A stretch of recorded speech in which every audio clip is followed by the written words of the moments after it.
Hello, everyone, and happy Friday. I am Dichotomous Prime, aka Vince, and this is the Stream of Consciousness. I am a West Indian bi Canadian tabletop game creator. I have ADHD and depression and like to work within accessibility, cultural consultation, sensitivity reading, and mechanics and narrative design. I am also a huge fan of video games and the use of those techniques therein. As you can probably tell by the title below me, we are continuing our playthrough of Remedy Games Control today. We are headed into the third act of the game, and so things are starting to get higher and higher stakes. I hope that everybody is doing super well today. And thank you very much to Sinziek for the lovely, lovely sub as well. Thank you very much. I appreciate it for the 3 months. Been around for a little while, and as always, I appreciate your support. I am gonna turn down my mic because it is very apparent that I am loud. It always seems to be a little bit of an adjustment on each one. Let's see. I also make a mean poutine. I can consume many mean poutines. I don't know if I can necessarily make one, but hey, who knows? It would be lovely if I could find that out. I do make some pretty sweet Philly steak stuffed peppers, though. I learned that the other day. Oh, hello there, Nine. Hope I'm recovering well from the gaming awards and the Disney announcements and such. We're doing okay. Oh my God. Yeah, no, that's a. um, that's great. Sin and I were just watching some of the scenes from the most recent My Hero Academia movie, and Nine is the name of the villain. So that is a lovely coincidence there. My audio and video is a bit out of sync. Interesting. Let me take a look here because I don't think that my.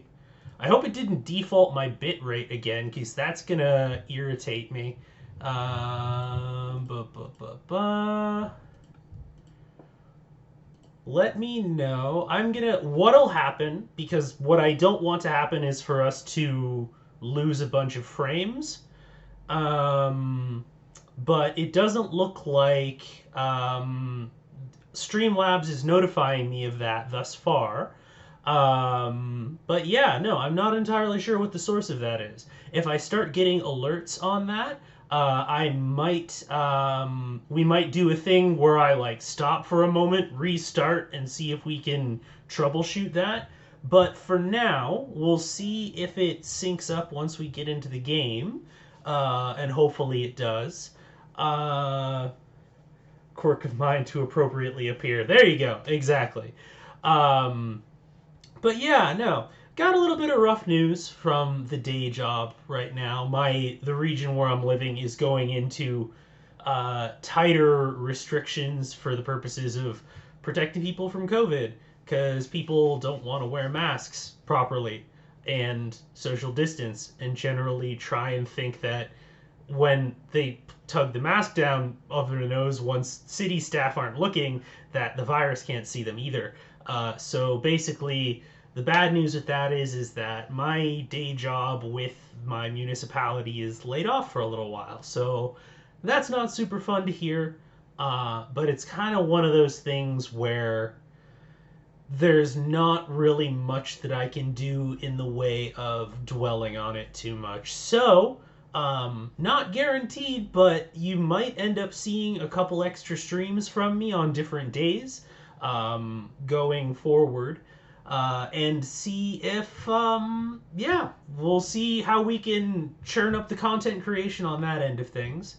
And, as I'm always saying, if you are enjoying what I make here and what I'm talking about, best thing that you can do, other than the folks who have been so kind as to subscribe and whatnot, is to spread the word, tell your friends to come on in, and yeah, reach out and bring more people to the stream.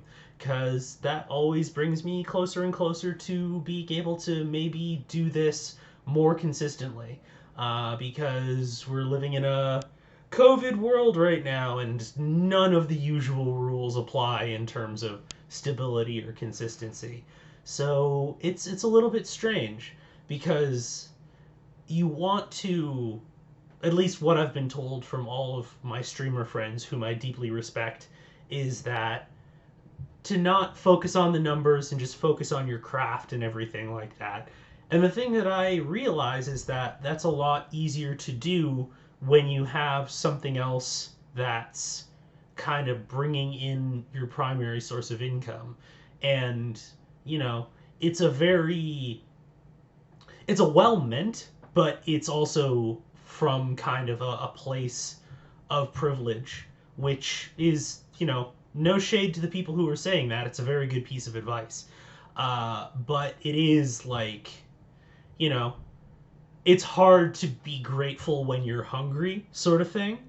Um, so it's a little bit of a tenuous mindset that I'm kind of messing with right now. Is the doing everything that I can to improve situations, controlling what I can, learning new tips and tricks with Streamlabs, scheduling, marketing, promoting things, and that sort of thing.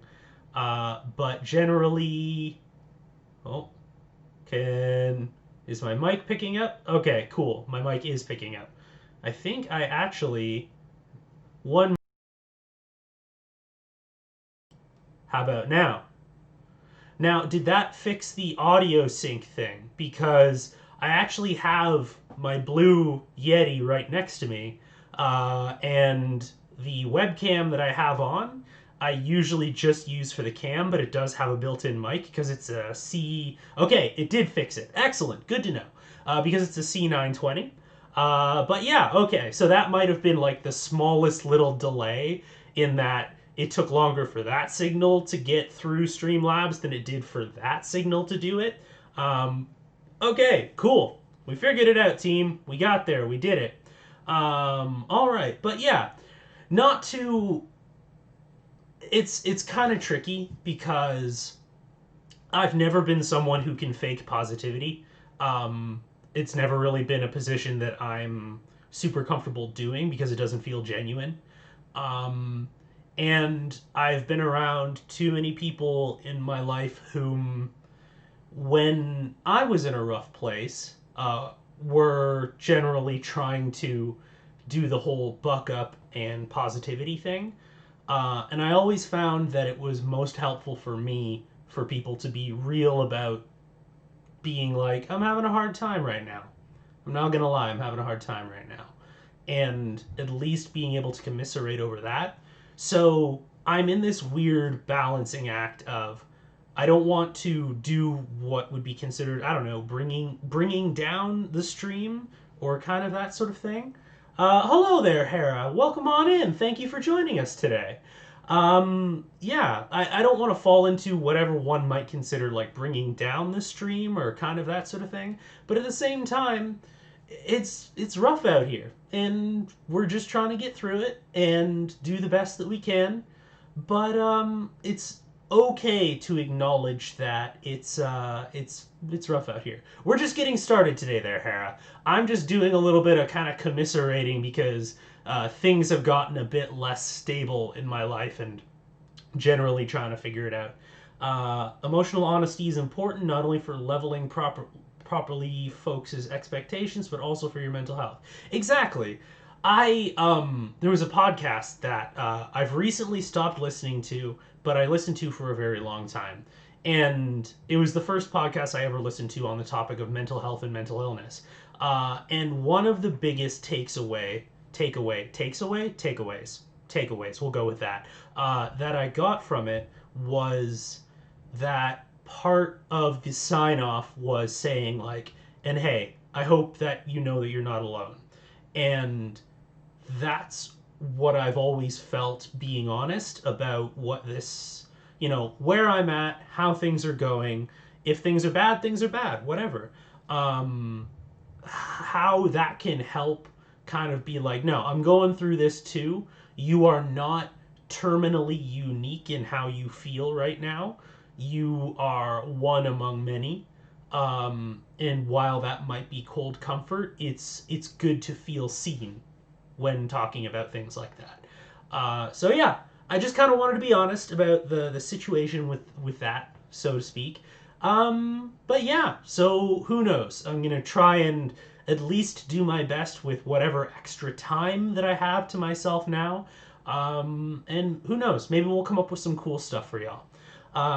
But without further ado, I think that I'm going to transition over to control. And all right.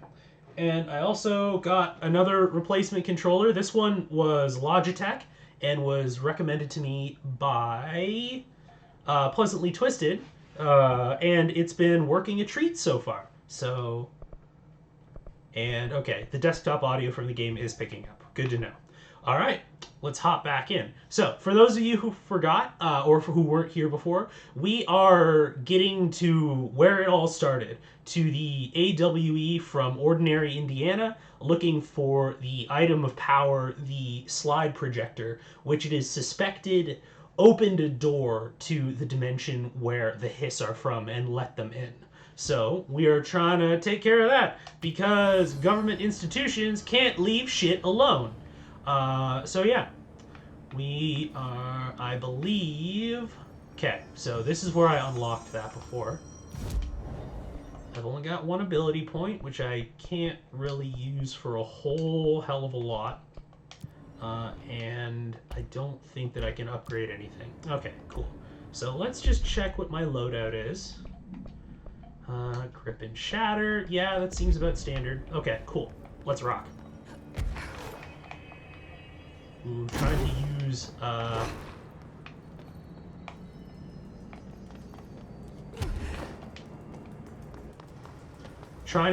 the click on the sticks is real challenging in this one. So I've already hit that. Cool. So I can just go through here. All right, excellent.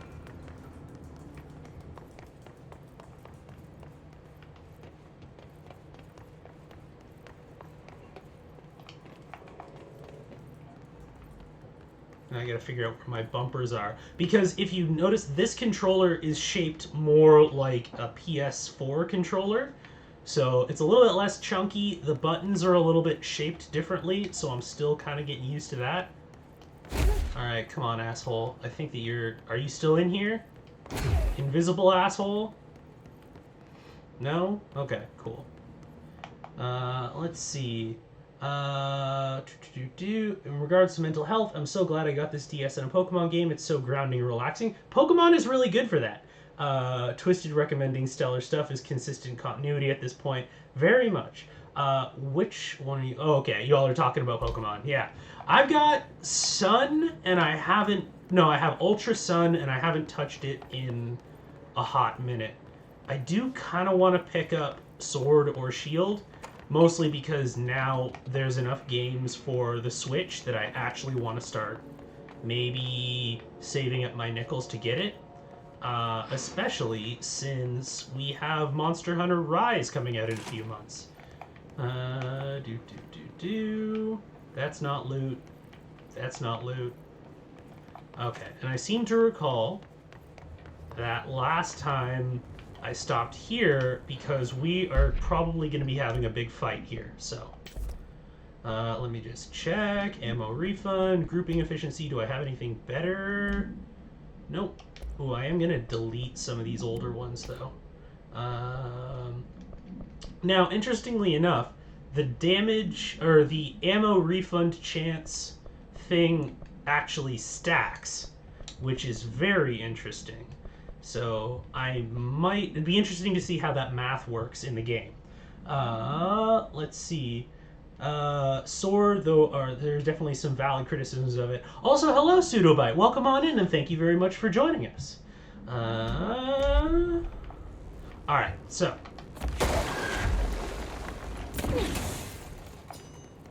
Okay. There's probably going to be more over here, but enemies are going to spawn once I start going through here, I bet. Oh, no. Where's the other one? There you are. I swear, I tell you, I never get tired of telekinesis in this game. I think I might switch back to Shatter, actually. Because some of... Ooh, wait, is that loot? That is loot. I might switch back to Shatter because it looks like there are going to be some confined spaces in here. So let me whoop boop, and sec. All right, let's go. Oh, more loot. Don't hate that. Shield boost. Okay, no, I don't need that. Thank you. No, open. Thank you. And rule of threes, rule of threes, rule of threes. I'm home. All right. That didn't do a whole hell of a lot. Oh wait, no, elevator open. I am unobservant.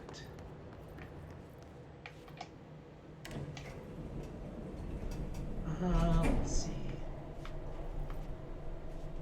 It's one of those things with respect to... Okay, so we are searching for the slide projector. Excellent. Oh, wait, we gotta fight. We got a fight on our hands. That means that I need... We're gonna bust out old Painless. Hey, buddy.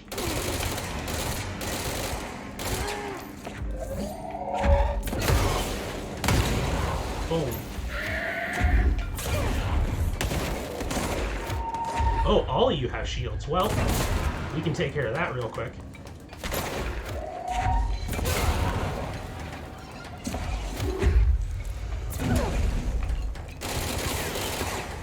I love the fact that being able to throw large objects, they don't make it so that, you know, if you hit one enemy, then the object stops kind of moving, you know? It's, no, if you have 6 enemies directly in front of you, you can just bowl the fuck right through all of them, and it's super satisfying.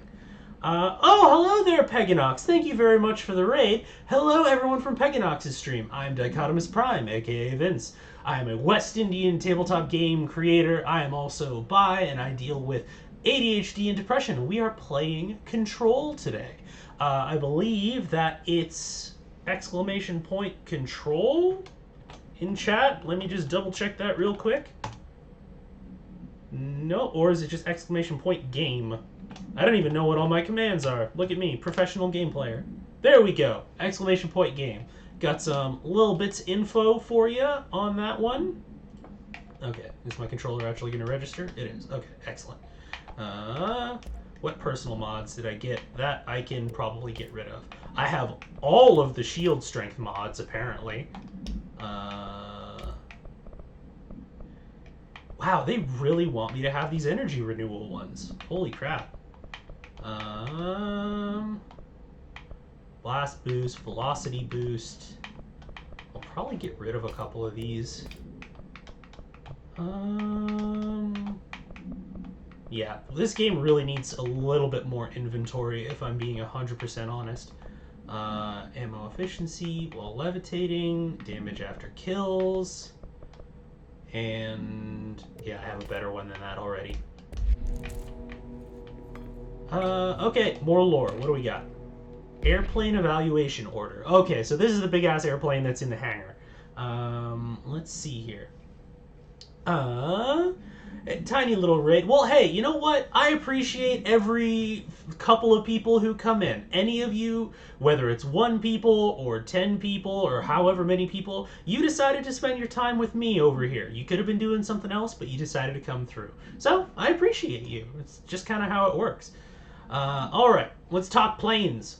The airplane in question has been brought in from a private airfield located in the town of Redacted, Cincinnati. It is suspected to be connected to the Redacted AWE, see case file, Redacted for details.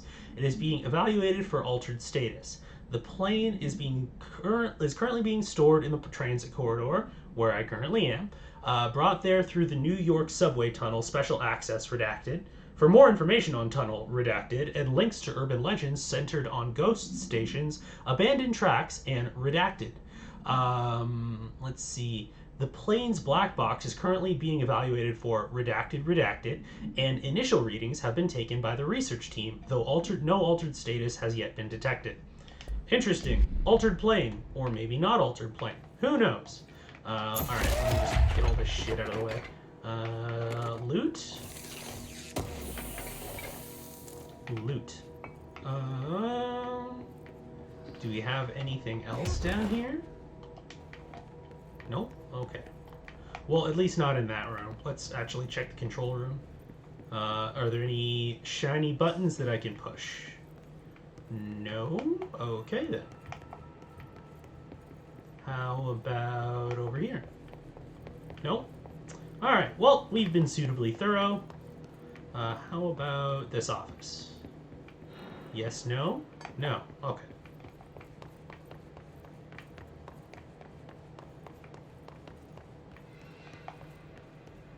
Oh, well, we got... Hey, buddy. Bye. Take a break. Oh, well, now I just need to...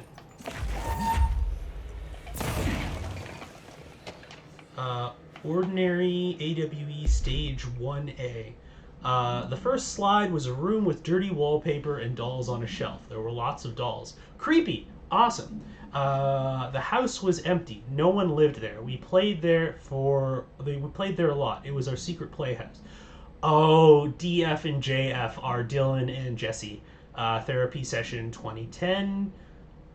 I went to school with Neil. Some kids called him Nosebleed Neil. Likely Neil Hausenberg, missing. It was mean. He had asthma. And his gang, Hugo, Wreckers bullied him. We brought Neil to the dump to play. So they've been trying to track down all of these kids. Interesting. Okay. Let's see. What was wrong with his neck there? I probably broke it, most likely, if I were to guess. Also, hello, Vexy Hexy. Thank you for coming on and joining us. There was probably a button I was supposed to press, wasn't it? Yep, there we go. So I am, again, not observant. There we go.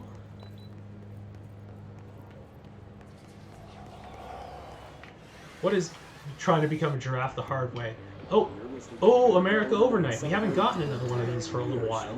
So, for those of you who may not remember, America Overnight is kind of their, like, fake but not really, like, paranormal radio program that the FBC launched. What I'm about to tell you, if they found out, I don't know what would happen. If we found out, brother? The men in the suits. They told me it was an industrial accident, but this is something else. Something nobody talks about. Ordinary. This certainly doesn't sound very ordinary, caller. No, not ordinary. Ordinary. It's a town, and it wasn't an industrial accident. I mean, that's what they said, but that's bullshit. Whoa, please watch the language, caller. It will be 2 a.m., but we're still a family show. I'm sorry. It's just, my brother was 2 a.m. family show. That is a dysfunctional family, if I had to I went guess. there. The people are gone, but the town's there. It's still there. So the population of an entire town disappears, yet the town remains. Yeah, that's actually what I was about to ask too, Pekinox. Is like, if that's the hard way, what is the easy way? What giraffe transmutation secrets do you have, Vex? Are you willing to share with the class? More than 600 people just up and left. The government said they were fleeing guerrilla forces, but we know the truth. A mass abduction. As predicted by my regular guest, Dr. Quincy Reagan. Abduction?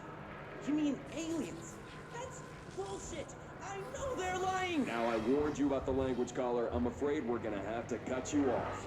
The easy way is evolution. Yeah, you know, just let sit for several 100,000 years, and eventually you will get there. Ordinary summary. Okay. An AWE occurred, oh my goodness, in the town of Ordinary, caused by an object of power. Oh my goodness. Discovered by local children at the dump outside of town. When a specific set of slides are used in the projected images open doorways to other dimensions. Multiple slides were used by the children, resulting in the disappearance of the town's adult population. Um, Event response. On August 30th, 2002, siblings Dylan Faden and Jesse Faden were playing at the local dump where they found a discarded slide projector. Darling presentations redacted for details. A team led by Director Trench and Dr. Darling arrived at the site on September 14th.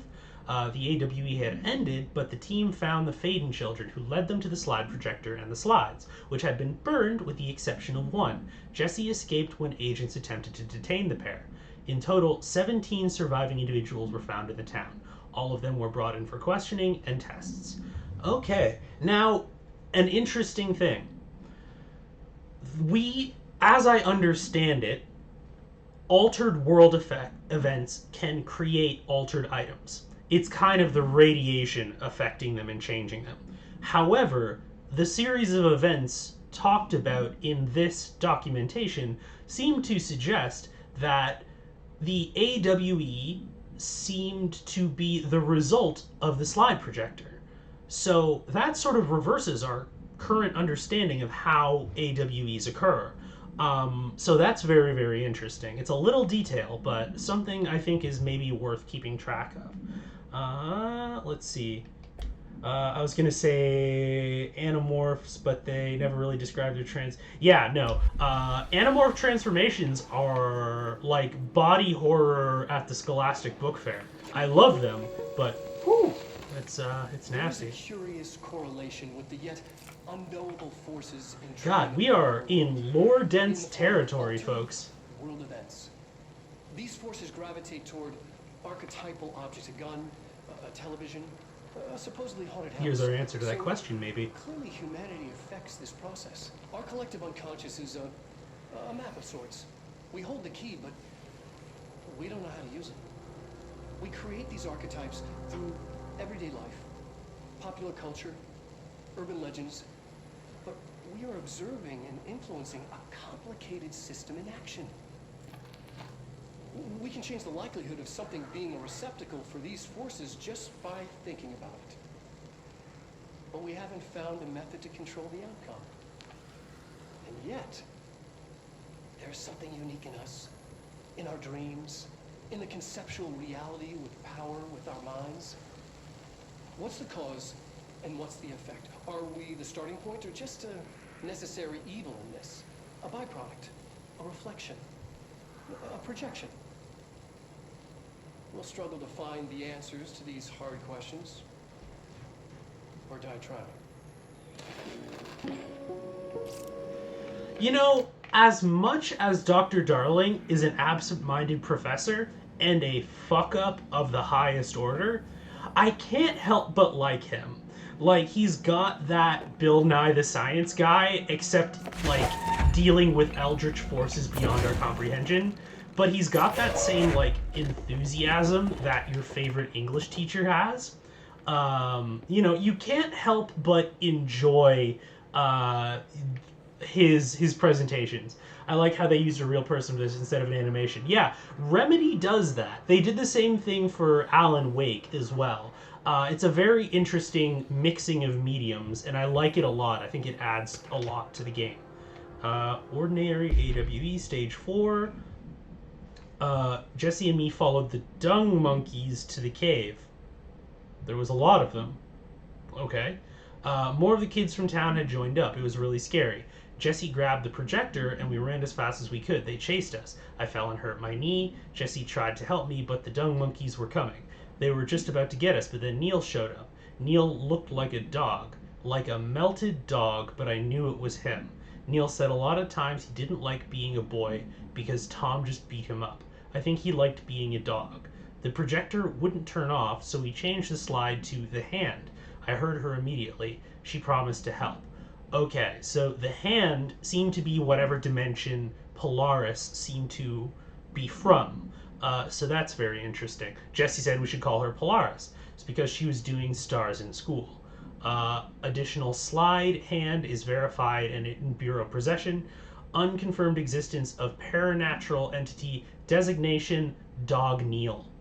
Okay, that for some reason makes me feel super deeply unsettled. So Dog Neil, watch out for melted Dog Neil. Ugh. Let's see.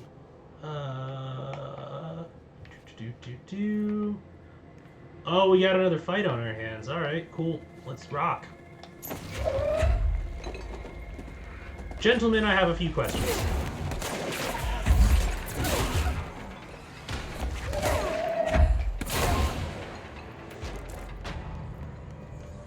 Hey, another control point.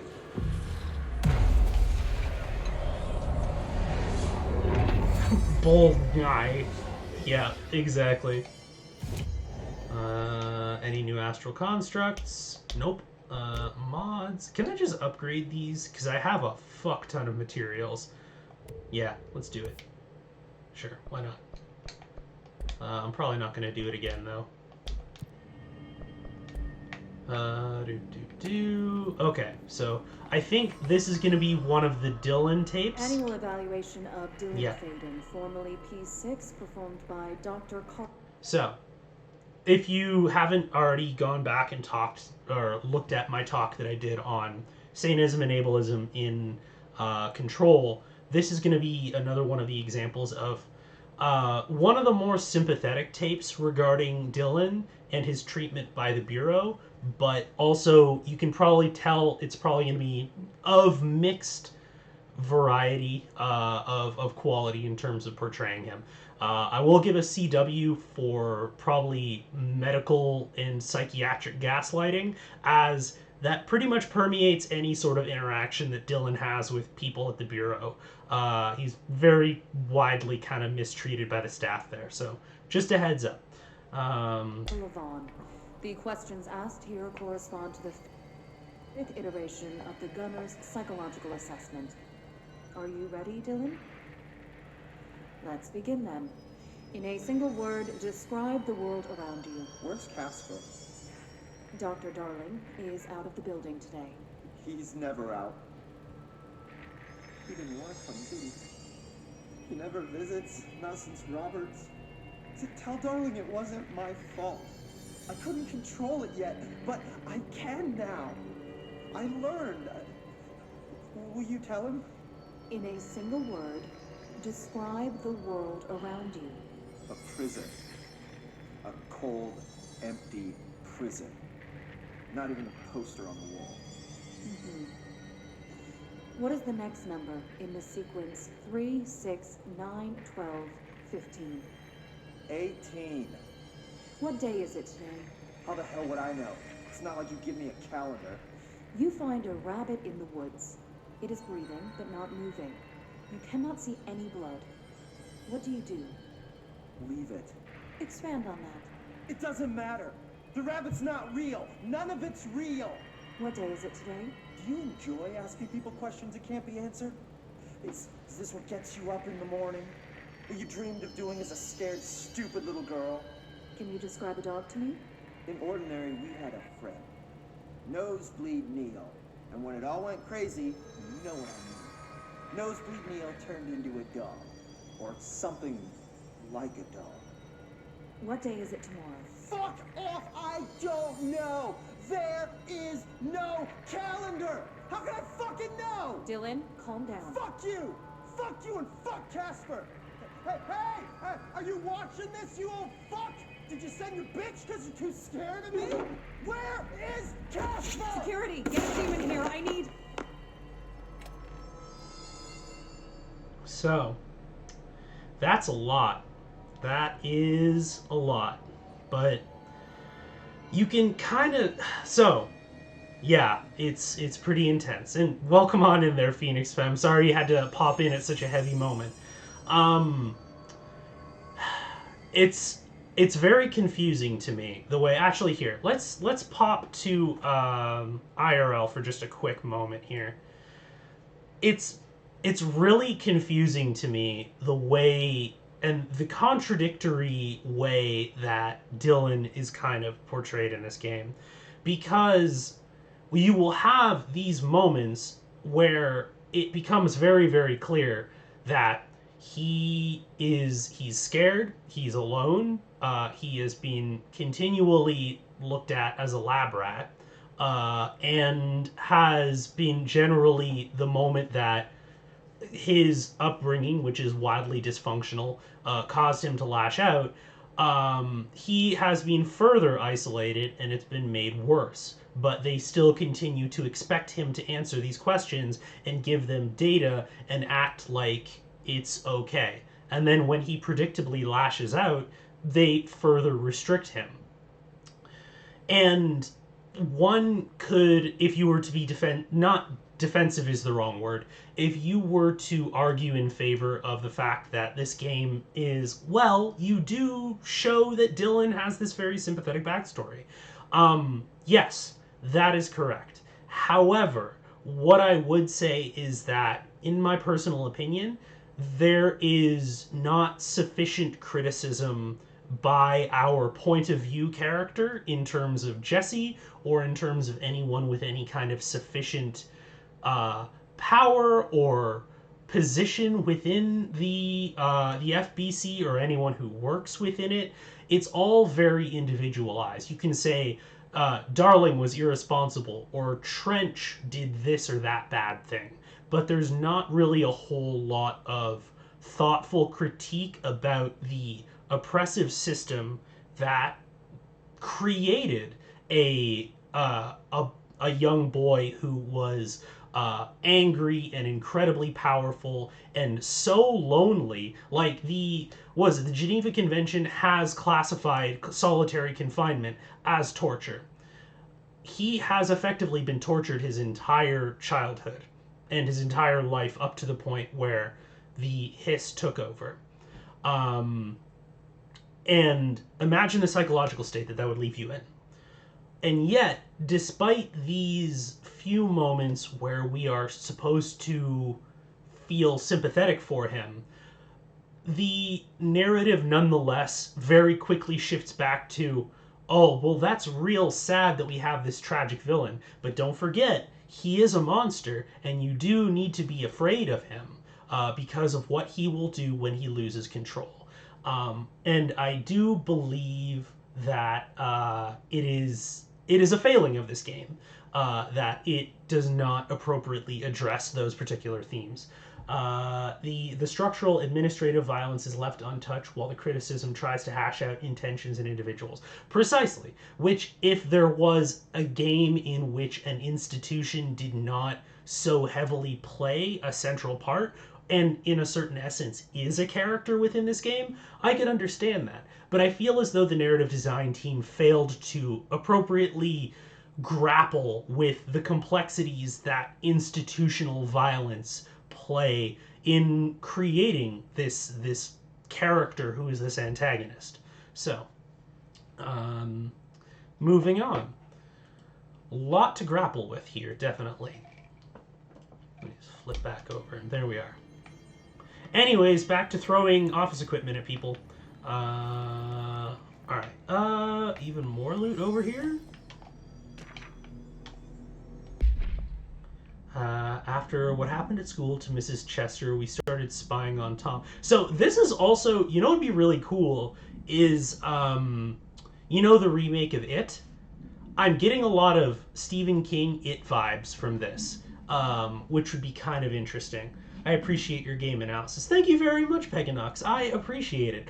I often worry that I get long-winded and that people are maybe getting bored by my yammering, so it is appreciated that you say that. Okay.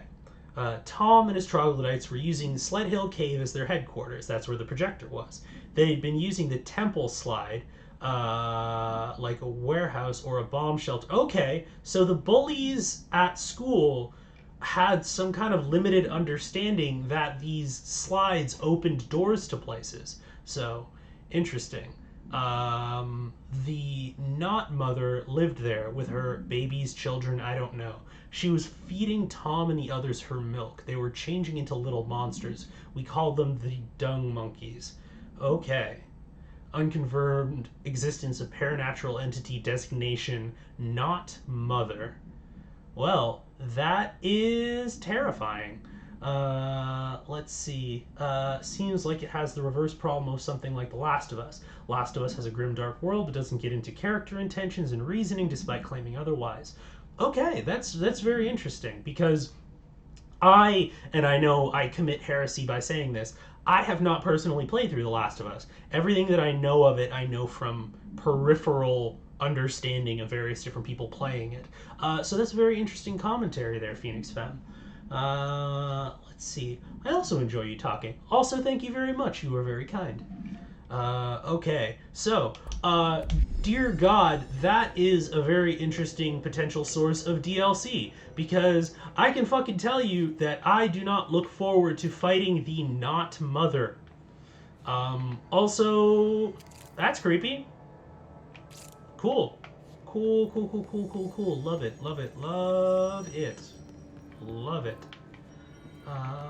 Alright.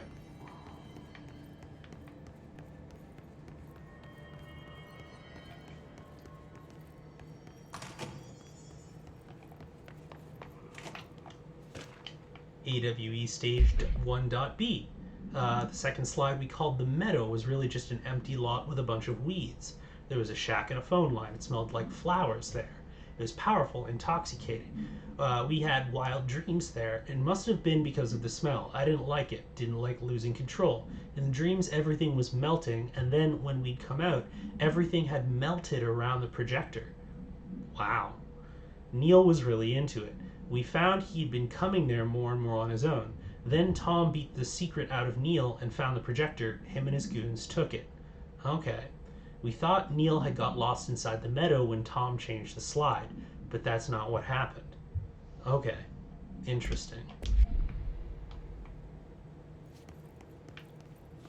Alright, do we have any more loot or collectibles in here before we change it? I always find it interesting which of these portraits have actually remained. With Northmore and Trench, I forget which one is which. Because some of them change because Jesse is director now, and others don't. And Ordinary Stage 4B. Went in and met Polaris. She told us we were special. She made us special. It felt like being born or reborn. The world fading in for the first time. Familiar, but somehow different. Polaris told us how to turn off the projector. The dung monkeys and the not mother were coming straight at us. Dylan was crying. I turned it off and they were gone. It was over. I took all the slides and burned them. All of them except Hand. Okay. So that sounds deeply traumatic. So, yeah. So, as a reference to what we were talking about before with respect to Dylan's treatment, imagine that the last thing that you remember as a child was all of that happening. And that was the end of your childhood. And then the rest of that is you being imprisoned inside a government institution for the entirety of your time growing up. And then all the treatment that we talked about before. It kind of puts it in perspective. It's all here. Our home, our school, the woods, the dump.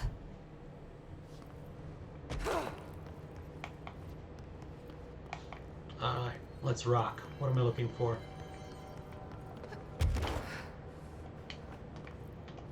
I need to find an entrance somewhere, clearly.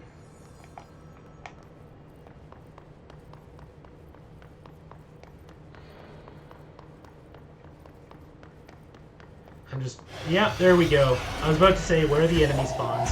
Let's go.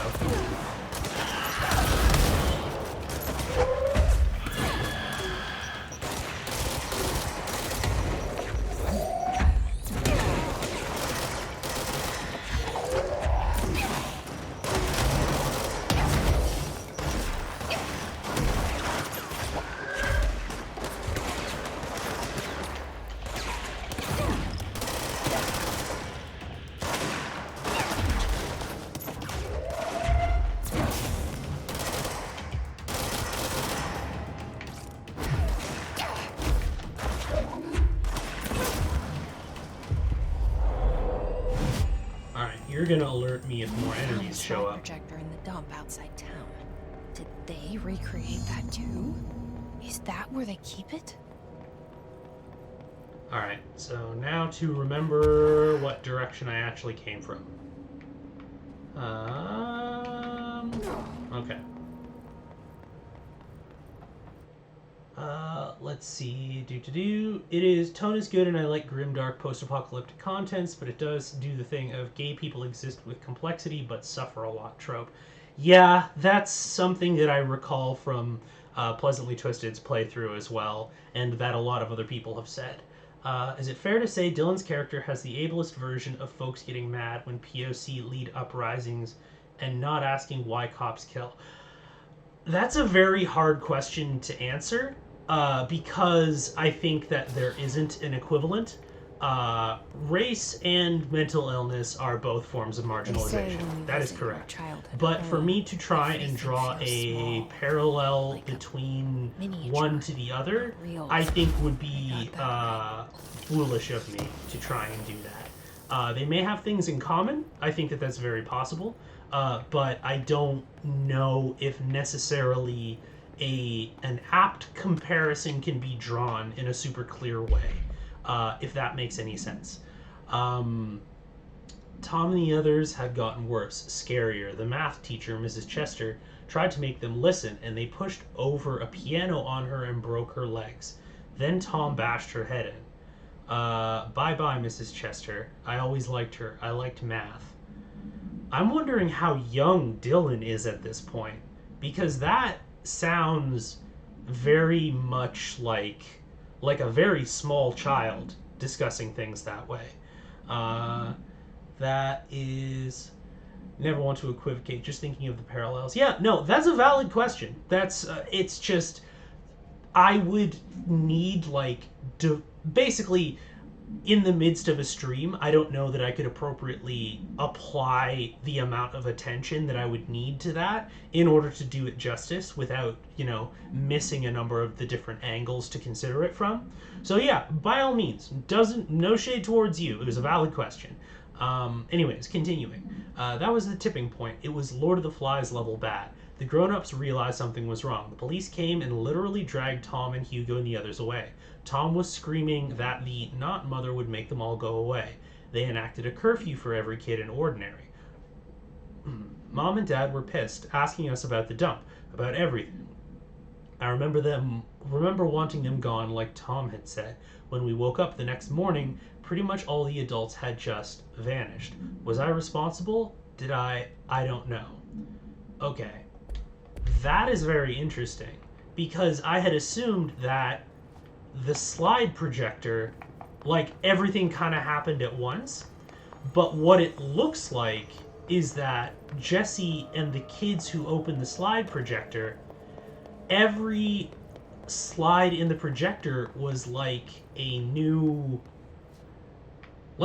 chapter in a book, like a new monster of the week that you were releasing into the world. So that's very, very interesting that it was after several paranatural events had occurred that Jesse and the other kids wanted something, and some aspect of the paranatural qualities of the slide projector, or the entities within it potentially, caused that to happen. Of course, that's just conjecture. But once again, the order of events is very interesting. And the possibility that maybe interacting with these things imbued the kids with enough paranatural ability to be able to kind of interact with it. Let's see, do you have a Discord? I do not, Peganox. I'm involved with a couple of different Discords. You can see me usually hanging around the wine cellar. But as per right now, it's one of those things where I don't believe that I could responsibly govern. Or wait a minute, this is where I came in? I thought I came in the other side. So many places here look the same. Okay, so that was here. So I do want to go over here. I was right the first time.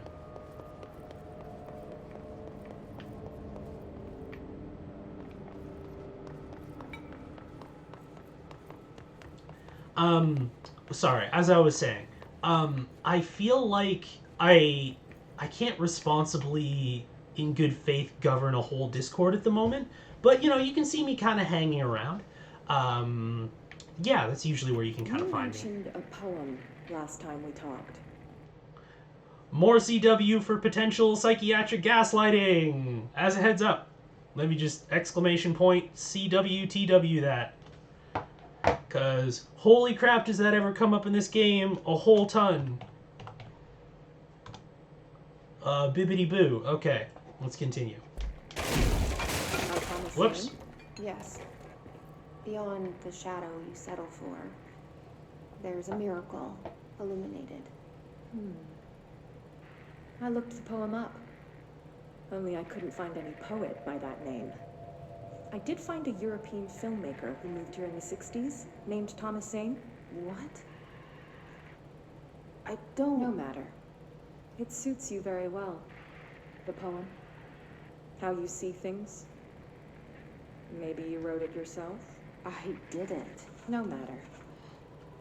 You've said a This few times that you psychiatrist feel like sucks, there's y'all. a piece of you missing. If you ever have a psychiatrist like this, run, don't walk away. It's this... I feel an emptiness, a yearning for something that I think I lost. It's natural for you to feel that way. Your brother and your parents are dead. No! No. Dylan's not dead. And that's not even it. You're referring to the imaginary friend from your childhood? Polaris. She's come back. After a long time, she's calling me. In a dream I saw, she showed me things. Jesse. It felt more real than anything. As real as what happened in Ordinary. The industrial accident in your hometown? That you believe Polaris caused? No, it wasn't an accident. There was no industrial accident, and Polaris didn't cause it.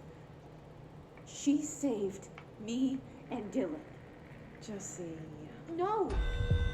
It was a cover-up. For The real? government Bureau knows alerts? about it. There were Okay. agents there. Agents from... I don't know exactly. They took Dylan. I'll find them. I won't stop looking. Polaris wants me to go to New York. There's a building there. I have to leave soon. I have to be there at a very specific time. Something hugely important is going Not to gonna lie, happen. the psychiatrist Jesse, reminds me of my first you know we psychiatrist. He can't tried let to you go gaslight me and then until you're divert well. it to talking about God. That begins I'm really by sorry to hear understanding that, what's Vex. real It's... and what's imagined. It's, as someone whose undergrad was in psychology and someone who deeply, some real unkind words for this psychiatrist, exactly, right? As someone whose undergrad was in psychology and who is very big in mental health and a big advocate about therapy, there are a lot of people who are therapists who should not be. And to be 100% honest, there is not nearly enough discussion of things like how I brought up before, how if you have a therapist and you are not comfortable with them or they mistreat you in some way, it is 100% valid. Let me reiterate that. 100% valid for you to go, I don't think this is working out. I'm going to try and seek out a different therapist. Now, the practicality of making that happen with how expensive therapy can be is absolutely another discussion to be had. But I think what's frustrating is that by the time that you get to finally work up the courage to go and get therapy, you've probably spent or frequently have spent a lot of time being gaslit in your life. So you can a lot of the time mistrust your own emotions. And so that makes it very difficult to advocate for yourself. medical and psychiatric gaslighting is not something that is talked about nearly enough, in my opinion. Mostly because the people who are maybe doing the research do not have the sufficient background to be able to have that experience or speak to that experience. And, it's something that's harder to talk about, frankly, if you don't personally have the experience of having it happen to you. Anyways, we have the Ordinary supplement here. I don't know why I thought Ordinary was in Indiana. I'm gonna have to... Yeah, I don't know where I got that from. Anyways, it's frustrating how hard therapy is to get into, only for there to be more walls once you get there. Yeah, it's tough. I don't blame anyone who has a real hard time with it, to be 100% honest. Details are largely based on interviews conducted with Dylan Faden and the obtained therapy sessions of Jesse Faden, as well as circumstantial evidence found at the Ordinary site. Conflicting data. Dylan claims there were 8 slides for the projector. Jesse did mention 9. Bureau found 1 intact slide and the burnt remains of 6 others. Unfortunately, the slides are too badly damaged to be used in the projector. Jesse is believed to be the individual responsible. Dr. Darling has ordered that the entirety of the Ordinary Town dump be brought to the Bureau for examination and analysis, with the hopes of finding additional slides or other altered materials. Due to the limited space in the investigation sector, the AWE will be investigated in the containment sector. So they just straight up brought the whole... They straight up, like, Patrick Starr came in and were just like, why don't we take the dump and we move it somewhere else? And Dr. Darling was watching SpongeBob that day and was just like, dear God. So they decided to do that. Also, hello, Sophia. Welcome on in. Thank you very much for joining us today. How are you doing today? Therapist 5 before I found the right one. First one told me I could never be happy being bi without 2 parts. That's some bullshit. That's what we in the psychiatric profession refer technically, in technical language, as some fucking bullshit. Phoenix Femme. That's some garbo. Belongs in the Ordinary Town dump. That's some garbo. God damn, that makes me mad. So yeah, they brought the whole ass dump. Admittedly, it's a pretty small town. The whole landfill here in the middle of New York, and nobody saw a thing. Pretty unbelievable. Dump cessation of work order. Okay. By order of Dr. Darling, all work in the Ordinary dump is to stop effective immediately. Resources will be allocated to the redacted department. Details will be forthcoming. This area will be sealed at the end of the month. Please remove all personal effects before that time. Any photographic slides, the type used in slide projectors found in the area, should be delivered to Dr. Darling immediately. Okay, so I'm wondering if Dr. Darling, if there were enough people who... if there were enough people working on the dump site looking for slide projectors who were aware of the stories that happened in Ordinary, that their collective psychic manifestation of that story began to leak into mundane slide projectors and things of similar ilk, to where Dr. Darling was like, oh shit, it's spreading. We need to do something about this now. So, let's see. I wonder what an environmental feminist analysis of this game would be like. I would like to see it. If you ever feel like investing some time in doing that, I would like to see it. Yeah, I would be interested in that. Exactly. Same here. Alright. Alright, who's gonna show up who wants an ass whooping? Right on cue. Alright, where's this fucking hiss cluster who's healing all of you? Yeah, eat shit.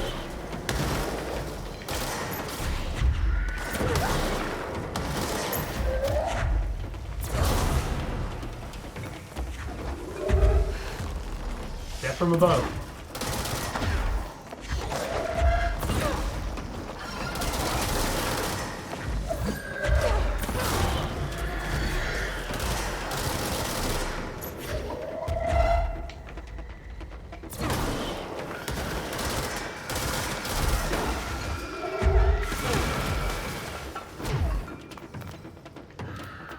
Alright, where are you?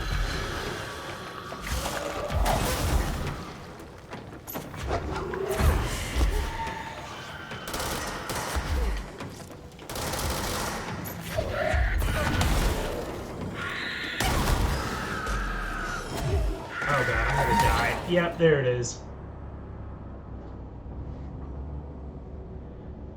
The death clouds that form. Okay. What? Sorry. Which death clouds? Yeah, F. Yeah. It's despite how much damage I can do and the tools that I have to deal with it, you get real. You can still be real fragile in this game. I'm trying to kind of stay aware of my surroundings. Oh wow, they ported me way back here. Do I?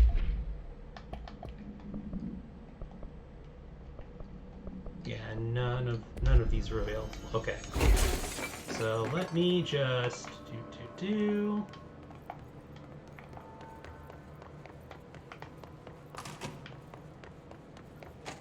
Okay. Oh, really? I have to do this again. Okay.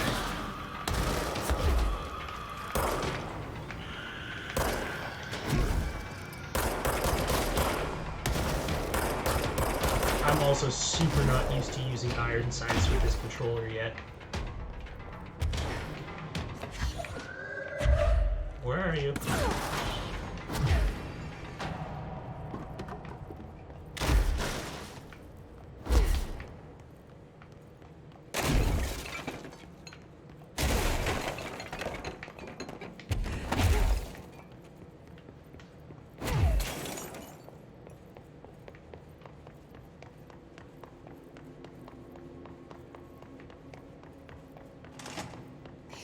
Moved the whole landfill here in the middle of New York, and nobody saw a thing. Pretty unbelievable.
Fight me in the sky.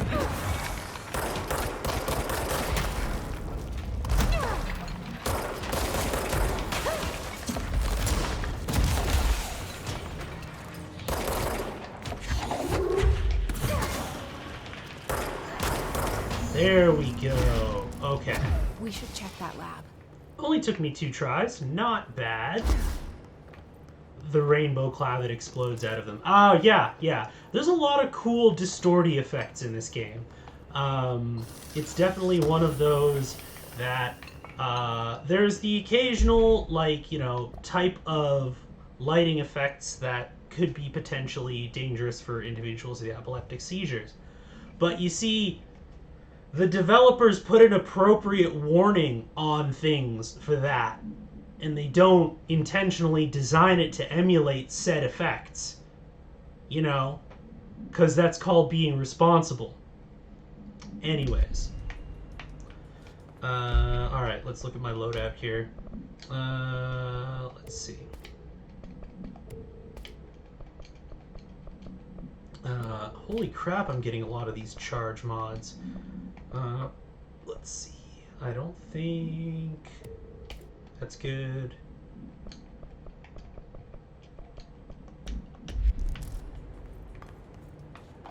Alright, what is that? You mean they're actually decent human beings? Exactly. It's wild how you can create a quality AAA quality game without being a fuck shit about it. Anyways. Can I pick up this car?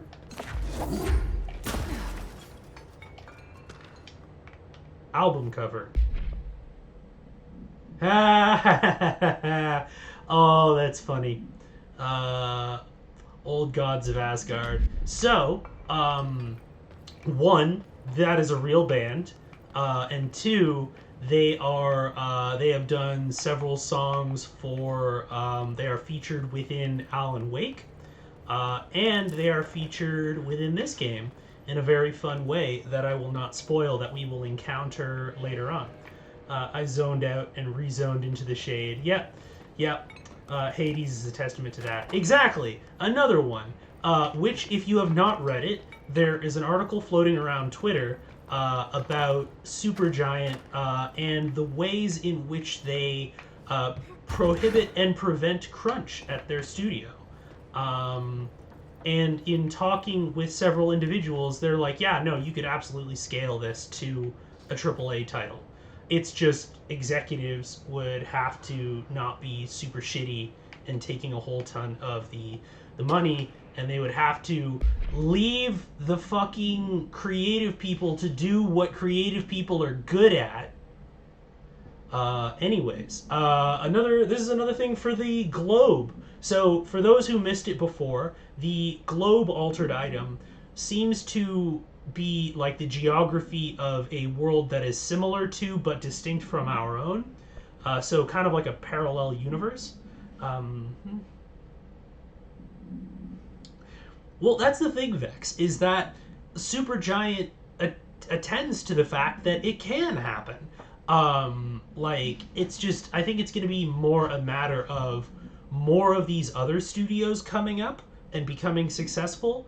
And just generally, it's going to benefit them because it also means that, they're not going to have, there's a very short lifespan for people who work within the video game industry. So the fact that if they decide to treat their staff like human beings, they won't have to worry about people burning out every few years and having to completely replace them with a new generation of workers. That's the wild thing about this whole thing to me, honestly, is the fact that if you even take out all of the actual, empathetic and humanistic reasons for doing it, it's capitalistically effective. It is business-wise effective, and they're only undercutting themselves for not doing it. It's incredibly silly. But yeah. Anyways, the Globe supplement. The item was found in the penthouse suite at Redacted Toronto belonging to David Wolf, who's being investigated for illegally dealing in altered materials. I don't know. I might have to look. Is David Wolf an actual real person? I don't actually know. So why would a 36-year-old Bay Street investment trader, filthy rich, married to a model, disappear overnight? That's the question that's kept Toronto high society up at night this past week. Police say it's been looking into. Some radio show in the States claimed he disappeared to join the Illuminati, but it's this reporter's opinion that Mr. Wolf, bored of his job, sick of his family, left it all behind to retire in some remote peach paradise. Now he's sipping Mai Tais while the world thinks he's dead. Let's see. Mr. Wolf was arrested. Okay, so did they just stick him in a box? Did they send him to FBC jail? Did they just put him next to Dylan? Was his punishment being Dylan's roommate? Because they're just like, oh yeah, Mr. Wolf was arrested, and we beat the fuck out of him. Just, like, beat the sleeves off of him. And then just, like, I don't know, left him somewhere.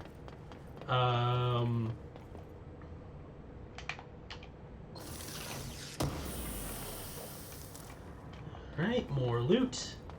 And yeah, I know the lab is down there. I'm just gonna look around for all of the collectibles before I decide to go down there. Because that's probably gonna lead us to our next objective, whatever that happens to be. And because I am a loot hound,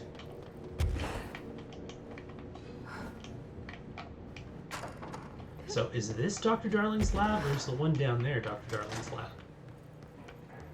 So that's where I came in. And yeah, it doesn't look like there's any... Also, big ups to how the lighting is designed in this game. Like, it's very atmospheric. This is another really great example of like how it kind of captures the scale of what's going on here. And I really like how they do that. Let's see. Hello there, Team OB. Welcome on in, and how are you doing today? I hope that you are having a lovely Friday. We're doing okay. We're, little bits of heavy topics, little bits of lighter topics, and lots of telekinetic violence. You know how we do around here. Let's see. Okay.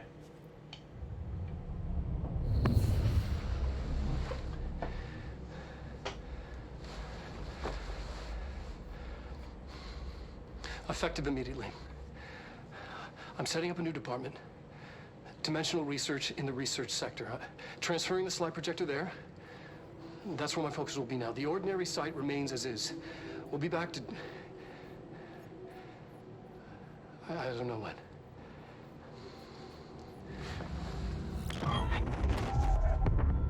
Darling took the projector to the research sector. He dedicated a whole area to it, so he knew it was important. Dimensional research. That's where we go next.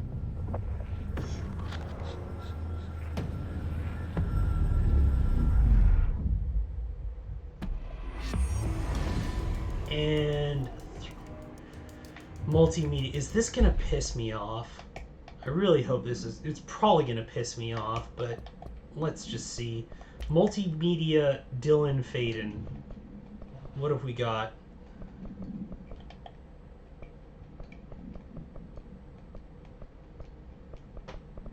Is it under the hotline?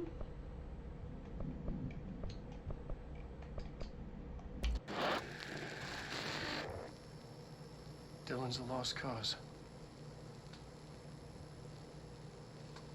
I know, I struggled to see this. You piece of shit.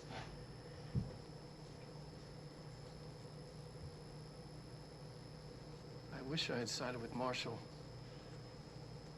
Back when it was just one person. So many dead.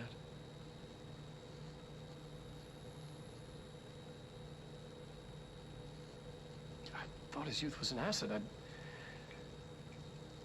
Just too much too soon.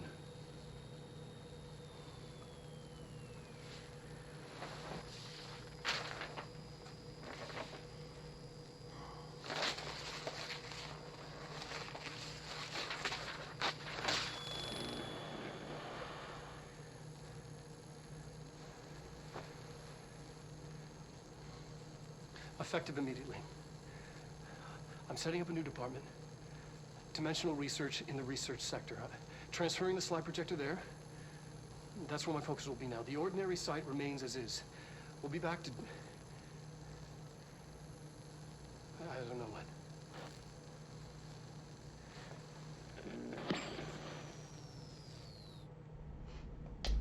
So, you straight up took this kid, kidnapped him, ruined his mental and emotional health. Okay, y'all are gonna feel my wrath right now, because I'm kind of pissed. You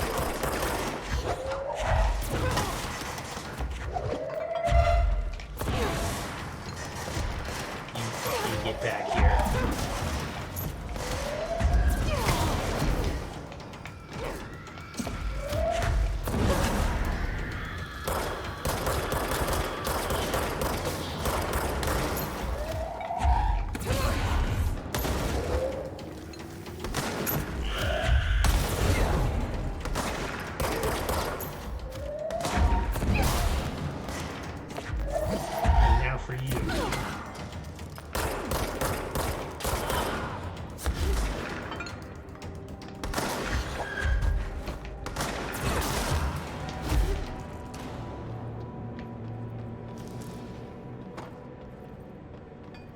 So, they kidnap this kid, they utterly ruin him, they psychologically torture him, and then fucking Dr. Darling is like all Pikachu faced because he's just like, I don't get it. He's a lost cause. Oh well, I guess we need to put him someplace that he can't hurt people.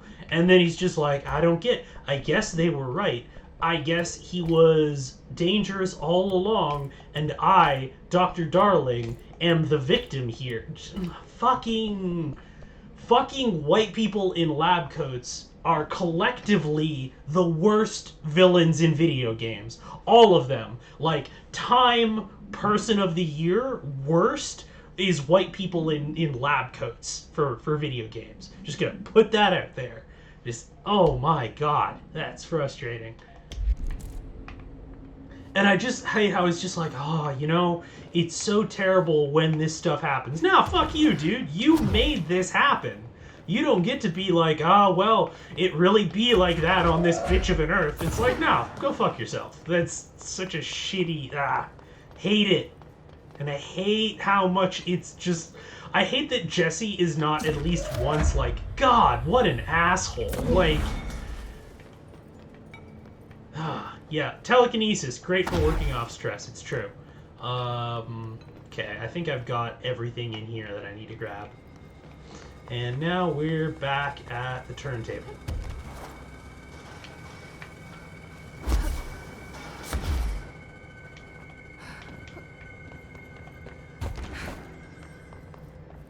Anyways, I have some ability points now. Let's invest those. Let's invest in our personal growth. Yeah, the fuck did they think was gonna happen? That is a discussion me and Twisted have had before. It's just like, the fuck did you think was gonna happen? That you just locked this kid and be like, interesting. He appears to be growing enraged. Like,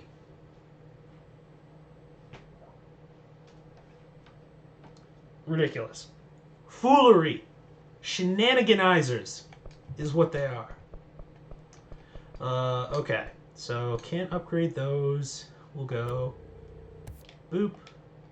And, oh, I can increase that. I'll save those because I might need more energy. Can I upgrade any of my weapons? Not yet. Okay. Now, to go to dimensional research. Actually, here, I have some side quests. Because as far as I know... Well, here, I won't spoil it for y'all. Let's go to research. So we'll just go to central research.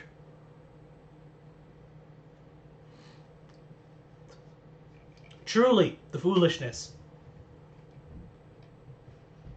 Anyways, how's everybody doing? I hope that everybody is enjoying my saltiness as we go through this game.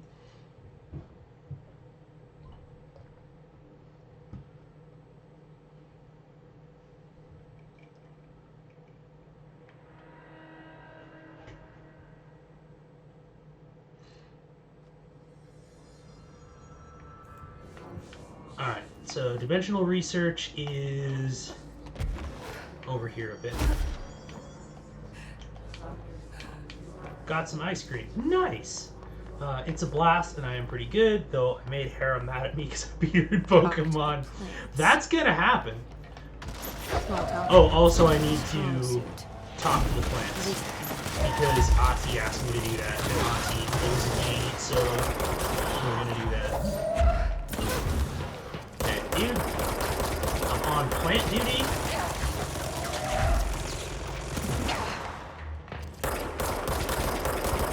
Oh, yeah, cool story, bro. I got one of those, too.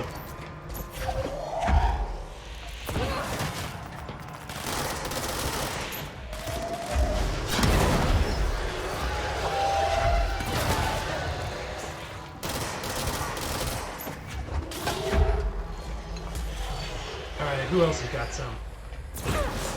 Alright, cool. You right.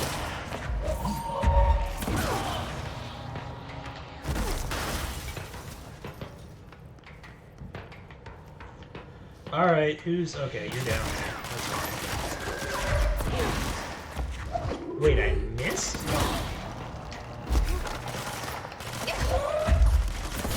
I think that's the first time I've straight up missed with launch without, like, having an item in the way. Also... I hope your day has been productive, little plant. That really works, huh? Hey, everybody needs a friend, including our happy little trees. So, let's see here. Sure, you know what? Let's just talk to the plants. I just need to find more plants to talk to. Or more wilted-looking plants to talk to, I suppose.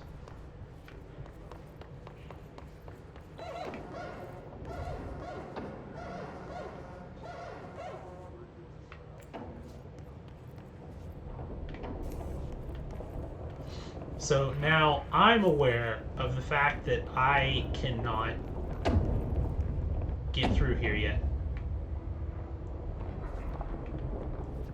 Because this is what we call the ashtray maze. And that comes a little bit later and is my single favorite part in this whole game. Because the ashtray maze is fucking dope. Where are the other plants? Find me some sad wee plants to talk to.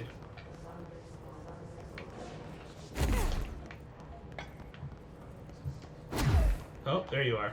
I hope those nasty hiss haven't been bothering you too much. I love that this is a mission. It just makes me so happy that it's quite literally just walk around and talk to the plants. Is there anything else? No. Why would there be something else? We're just gonna have a chill herbology time.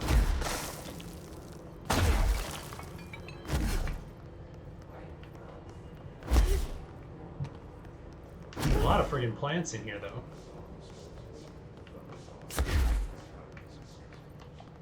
I wish my leaves were as pretty as yours.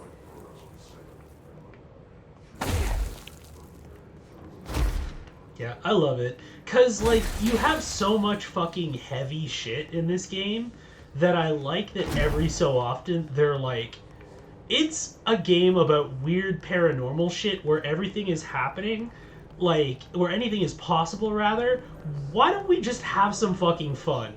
And, like, I love when games are willing to not take themselves super seriously like that.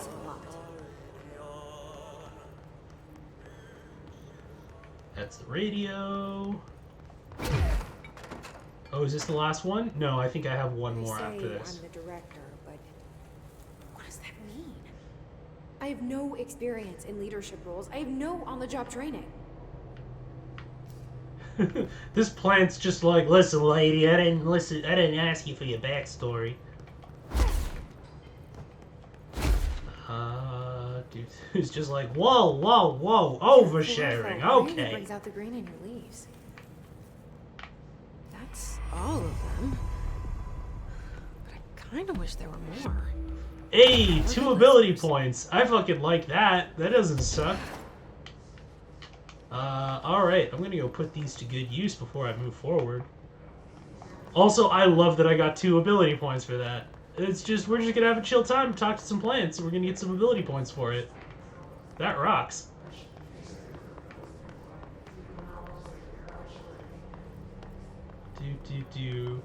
That all the... Now, to be fair, Sophia, it's been like a day. It's been like a day, maybe 2, since Jesse, like, took on the mantle of the director and got the service weapon.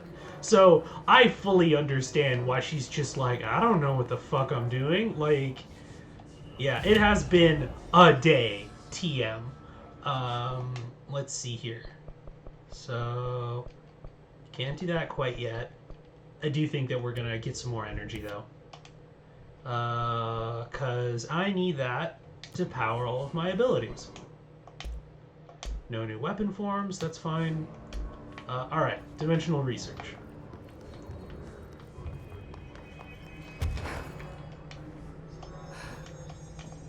Because I also don't think that I can do my ground pound yet with the with levitate.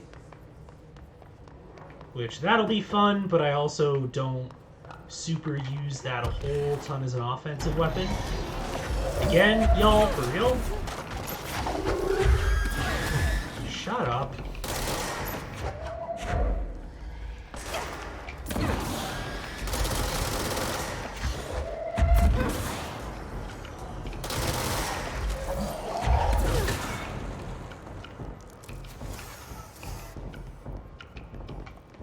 Alright, who else is over here?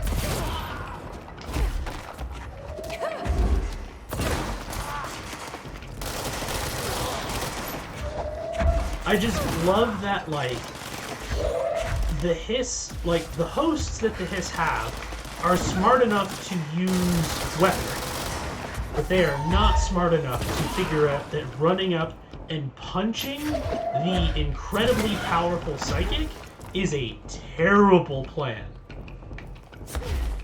It's just like, yeah, I'm just gonna elbow her. I'm just gonna, what do you guys think? I'm just gonna elbow her, and we're gonna see if that works.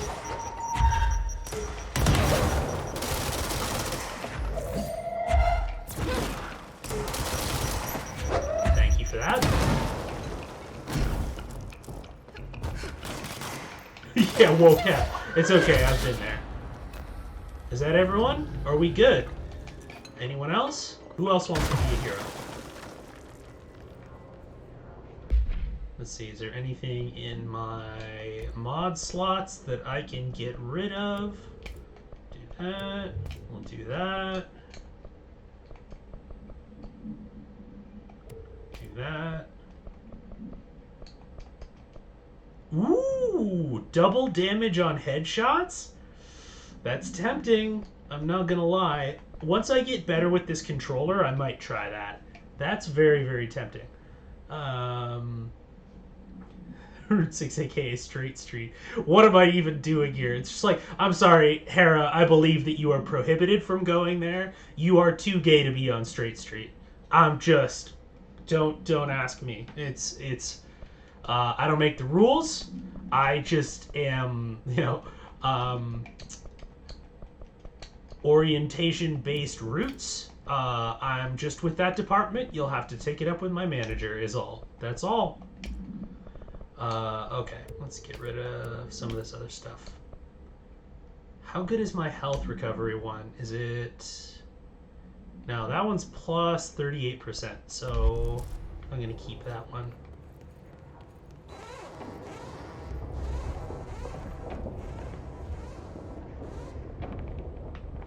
I just enforce the rules of telekinetically thrown bodies. It's true. It's true. I mean, what else are you gonna reinforce the rules with? Can never pass through. Dimensional research. Every measure of security. Sure. Let's see what the hotline stuff has to say about the ashtray maze. I'm averse to using objects of power. I don't want to lean on things I ultimately can't trust. But the ashtray and the cigarette, smoking there forever, have their uses. The ashtray maze they conjure is an impossibly changing labyrinth that no one but the binder, and those the binder invites, can ever pass through. The things we hid in dimensional research, the things Darling studies, the danger and the risk involved, call for every measure of security and protection I could bring to the table. The maze, hands down, is our strongest lock. I gave Darling and his chosen crew license to pass through the maze. Lately, I've started to think I should revoke that license. Interesting. And that's also very interesting that with all of the things that have to do with transferring the directorship to people,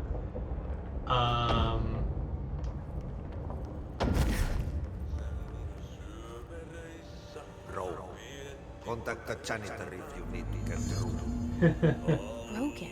How many dead ends can this Ashtray place maze have? broke. Come back later. We need to find Ati. Ashtray maze broke. We got janitor though.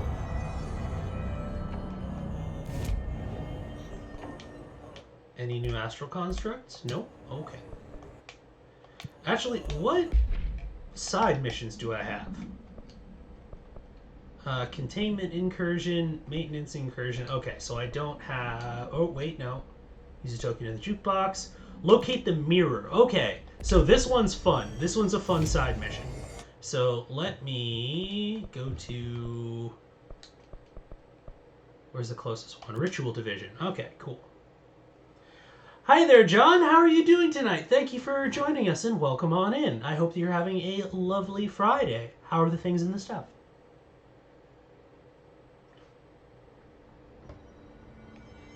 Alright. Let's see. So we're probably going to get an enemy spawn. Right. What direction is the Synchronicity Lab? To my left. Because I actually have enough clearance to get in here now.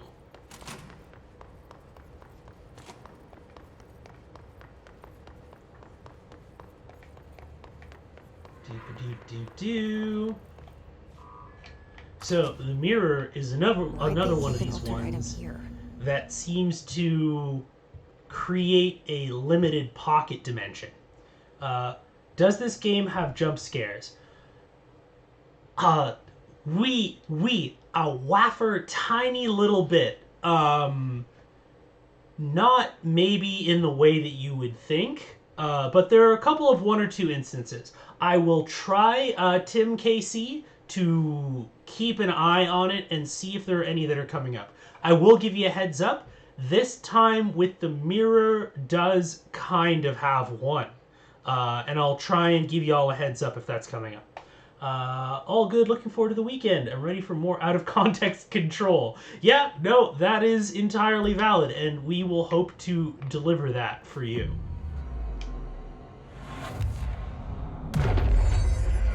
Yeah, luckily for as creepy of a game as Control is, it's actually pretty jump scare light. It usually tries to go for like atmospheric, like, oh, I don't like this, like generally like atmospheric dread, which I am also a big fan of. But once or twice it goes for that. But I'll try and give you a heads up. So, the mirror. Let's see. This proposal is to fully determine the precise nature of the reflected space within the altered item. Is it transplanar, psychologically generated, or rooted within our own dimension? How does the altered item know the space in its vicinity well enough to reflect it? Why does it reflect some materials but not others? Is the space a parallel reality? If so, then we need to consider that while we possess the physical end of the mirror, someone else owns the other. What purposes might they use it for? Can they walk into our own world? What are their motives? Lastly, to what purpose does the altered item produce the reflections of individuals that enter it? Can these reflected entities leave the altered item? As with all altered items, we need to attempt to distinguish if this behavior is redacted. Okay, interesting. Okay, I'll see. I'll watch a bit. Absolutely valid. Absolutely valid. See if it's for you. I personally am a very big fan of this game. If you would like Tim KC, if you hit !game, you can get a little bit of information on this game, and you can see whether or not it's your bag. Let's listen to this. For Mirror Excursion 7C, subject. So this is someone who went into the mirror. Hardy spent approximately 3 hours in the mirror. The longest time on record. Can you describe your experience inside, Agent Hardy?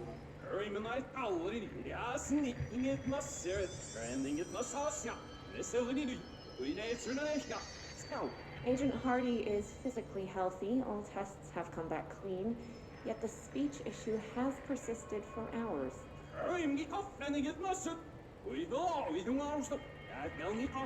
Calm down, Agent. It could be psychosomatic, but the fact that this only occurred after Yeah, returning exactly. from Oh, don't worry. We'll paranatural get there. explanation more likely. I recommend a battery of tests and a Class Orange quarantine. All right, so this is a mirror. Wait a minute. I did not loot that. Okay. I have not been in this room in this playthrough yet. So that thing is looted? I don't like that. I don't like that one bit. Mirror containment. Okay. Does not reflect its surroundings with perfect accuracy. The environment seen in its glass contains slight distinctions. It is unknown why the mirror does this. If there is any redacted, then it is something we can't perceive. The popular theory is that the mirror has a goal in mind, that it reflects the world it wishes were real, subtly replacing our reality with its own. While certainly far-fetched, this theory is worth noting here as a warning to not underestimate the mirror. The specially designed black rock panels have been installed to prevent access from our side or the mirrors. For added security, a particular arrangement of the panels is required to open the door. Was it lootable in another playthrough? Let's see. Obviously Led Zeppelin lyrics, exactly. Lootable in another playthrough? Yeah, I mean, it's it's a loot box. There's no reason why you wouldn't be able to, like, it's just a regular loot box. I should be able to get stuff out of that, but it's empty. Okay. So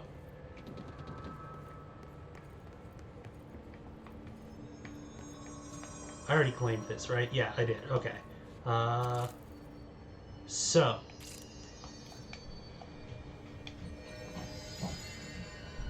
do I need to make this match is the thing. Because this is the recording of the mirror.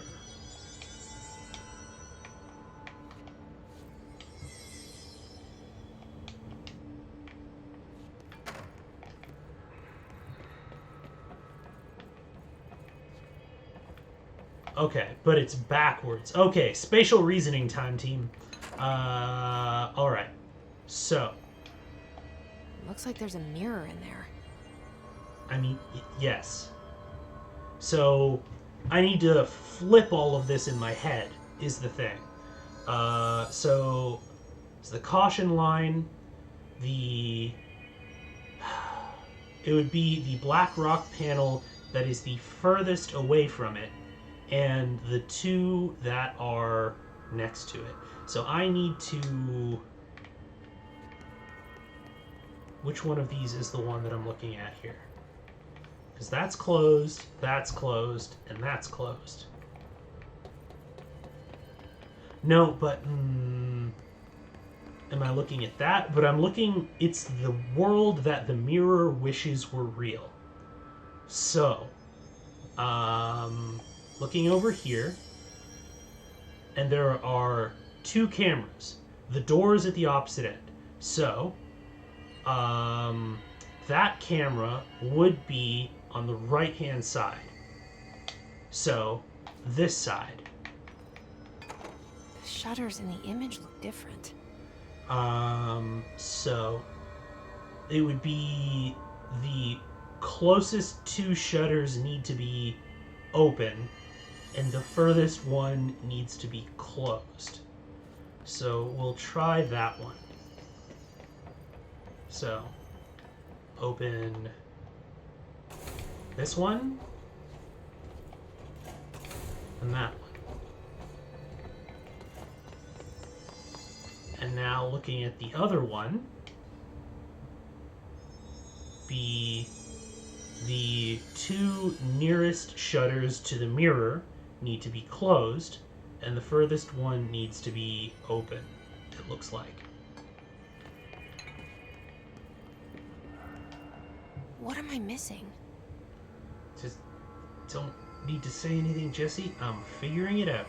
Very gradually, but I'm figuring it out. Let's see. So the two closest need to be closed, and the furthest needs to be open. Two closest closed, furthest one needs to be open. Okay.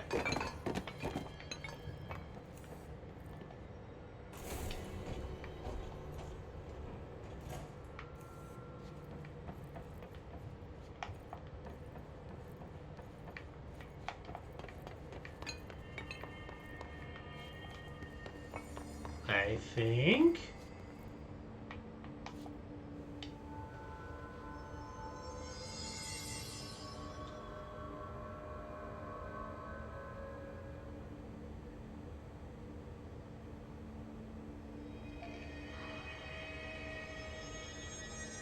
Okay.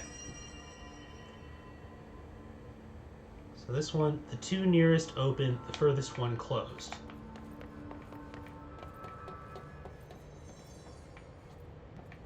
Two nearest open, furthest one closed. I think I've got that right. Or do I have the reverse?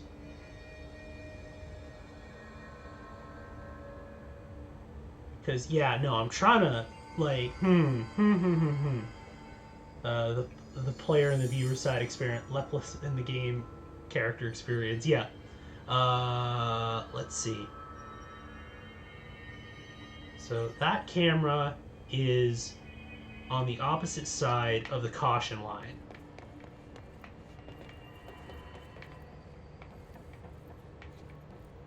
So caution line's there, camera is there. The mirror is right there. So if it's looking into the mirror,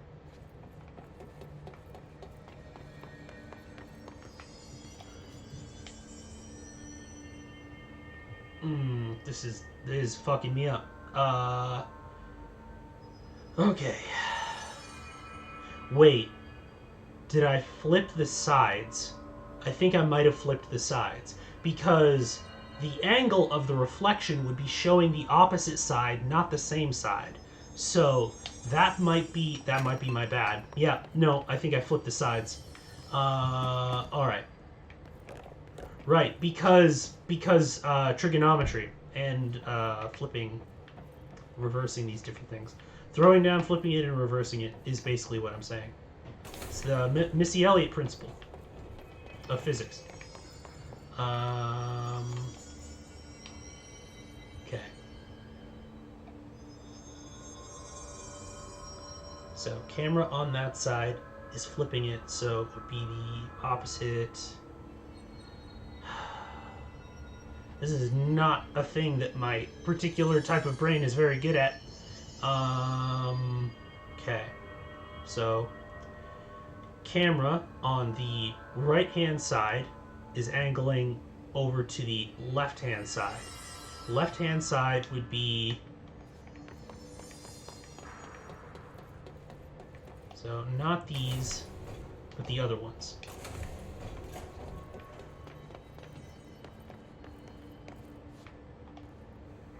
Camera on the right-hand side. So over here, the nearest one... Yeah, farthest one would be closed, nearest two open. Okay. Farthest one would be closed. Peganox, welcome back. Missy also had the backwards speech down. Yeah, that is a very, very good point, John East. I did not think of that. But you got it. Okay. Furthest one down, opposite side. Yeah. So. Okay, so I've got all three of these down. Put these two back up.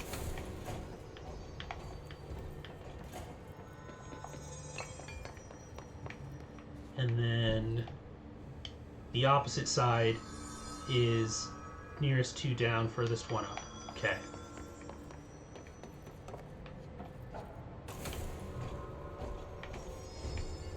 What a weird way to lock something up. Ah! Alright, we got it. We nailed it. I may have bought myself drinks on my outing to throw out the trash. Hey, you know what? It's Friday night. We ain't got shit to do. We're gonna have some drinks. We're gonna get your drink on. All right.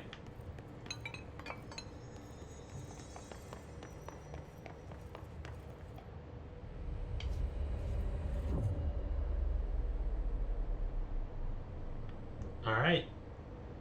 Now, I'm disappointed that in the Mirror universe, Jesse does not have a goatee. Fish? Wait, that didn't sound right.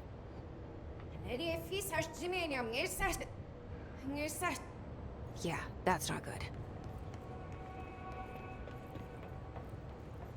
Now, which everything is reflected, but I can't loot this yet.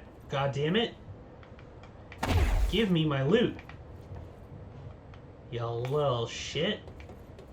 Yes, I know I'm supposed to be grappling with extra-dimensional terrors, but the greed, though, is the thing. Let's see. Now we get to listen to the reversed speech here. Also, look at the title of the multimedia.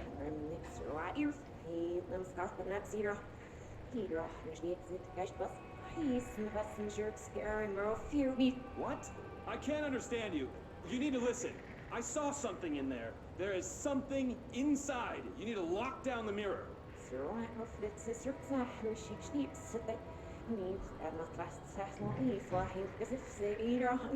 Why are you talking like that? What's wrong with you? All of you? There's something in that fucking mirror.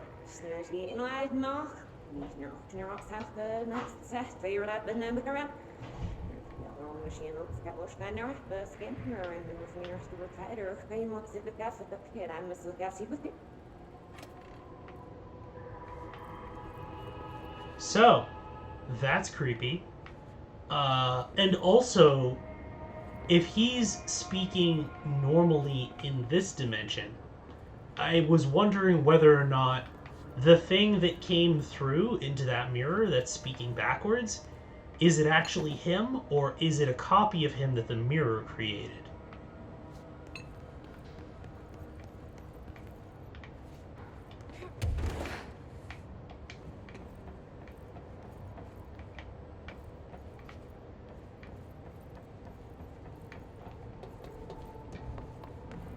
Alright. Let me just check my loadout here, because Seize is not going to do me a whole hell of a lot of good. Let's see, I might buff my shield strength, actually, for like the first time ever. Cool.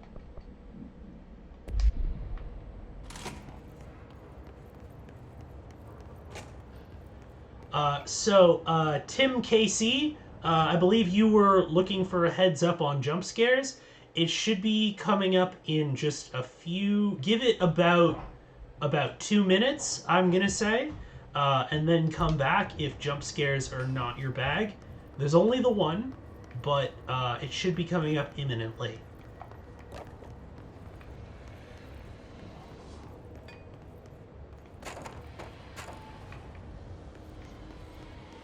Did you see that? Someone's in there.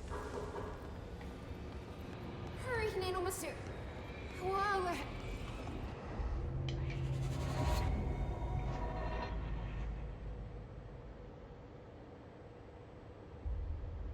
Nej, vi ser prøver.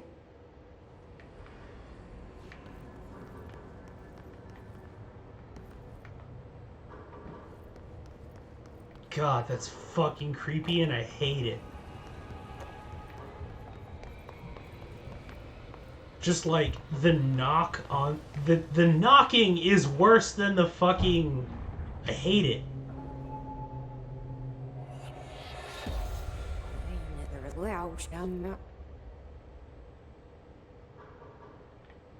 That's not good. And now she's over on the other side. Alright, gonna leave. You know what? I'ma head out. Hera was just like, you know what? I'm good. I'm just gonna mosey on out of here. You have a good night there, Hera.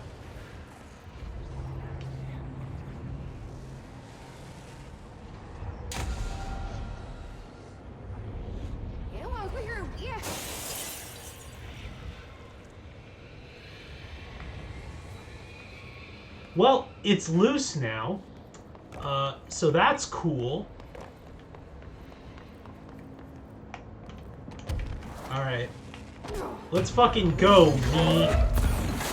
Yeah.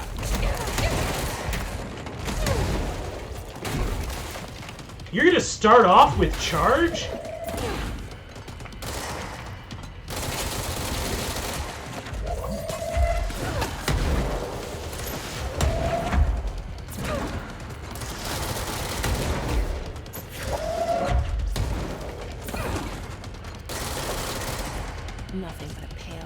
excavation. Alright, what you got now? Another one? Yeah, I spec'd into launch. You think that launch is your ally. I was born in it.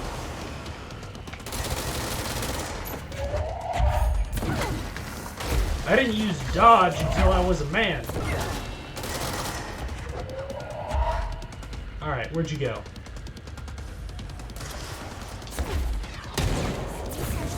You're not gonna home in on me.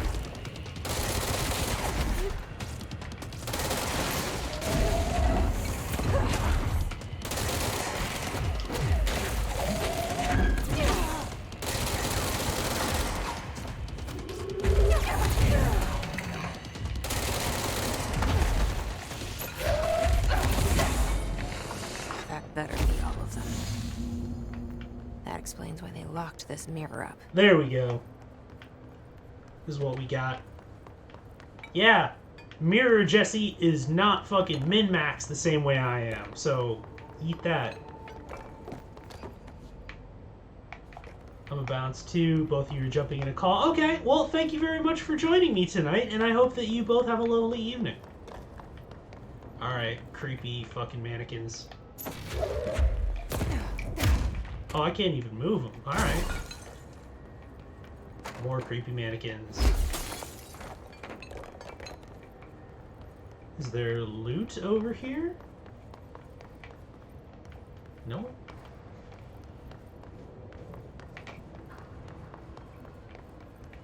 Oh? Keeping secrets. Hey, Threshold Kids! Okay, fair enough. Prey 2017, Pearson's appearing in the mirror. Yeah, it was, I seemed to, for some reason I thought it was like a grab and pull you into the mirror thing. I'm glad that I was mistaken. Also CW puppets. Outside our wonderful bureau, I think it's a good time to talk about secrets. Who can tell me what a secret is? It's something you hide from everyone so they don't get scared. Partially correct, Topher. A secret is something you don't tell anyone outside the Bureau, because people outside the Bureau aren't ready for the truth of reality. Very good. Oh, you mean you can't be afraid of Uncle Mr. Bones? Uncle Mr. Bones just wants to teach you. Brains very badly. Now, let's review what exactly is or isn't a secret. First, we have a rainbow. Secret or not secret? Not secret. Correct. And the true version of rainbows? Secret. Correct. Cats? Not secret. Correct. And the Alpine Chimera? Secret. Topher. Too many slip-ups and your father will have to go on vacation without you. You don't want to end up like Meg, do you? What? What happened to Meg?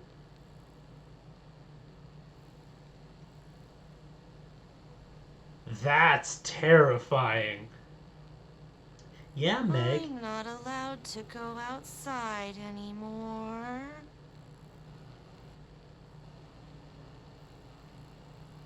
Correct.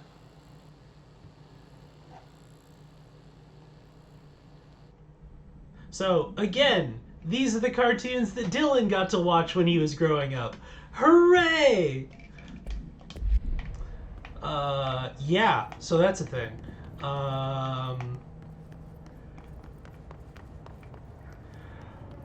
He can teach me from at least 2 football fields away, but then how will you hear him, Peganox? You don't want old Uncle Mr. Bones to strain his poor throat.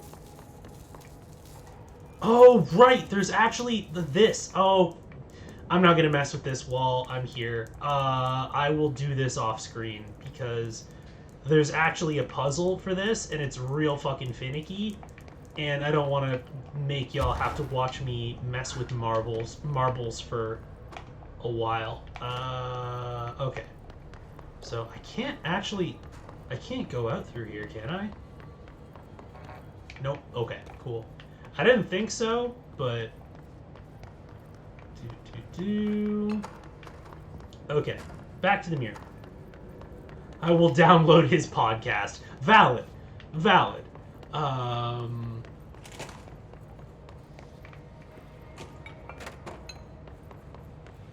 Okay. I wonder what the Bureau was doing with this thing. Now, let me see... where is the button for that? Because there's a yellow wire going from here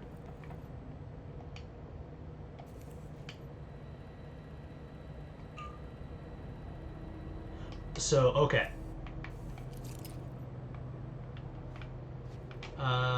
Let's see.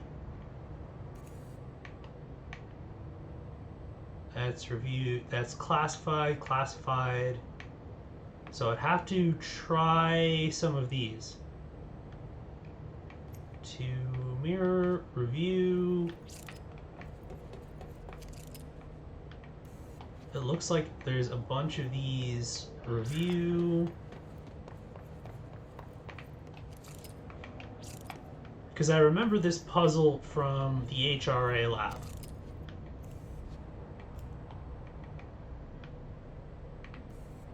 Okay, so I think it's the one that has the post-it note on it. So we're going to give it a shot. This one. We're going to try that one first, and we'll see if that works. So we want a full outline. I think I've already fucked it up.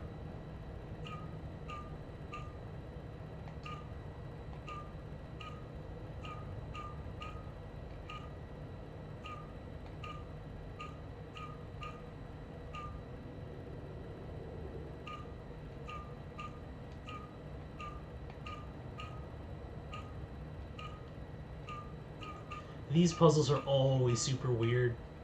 Once again, spatial reasoning, not super great. Yeah, I'll do it off stream.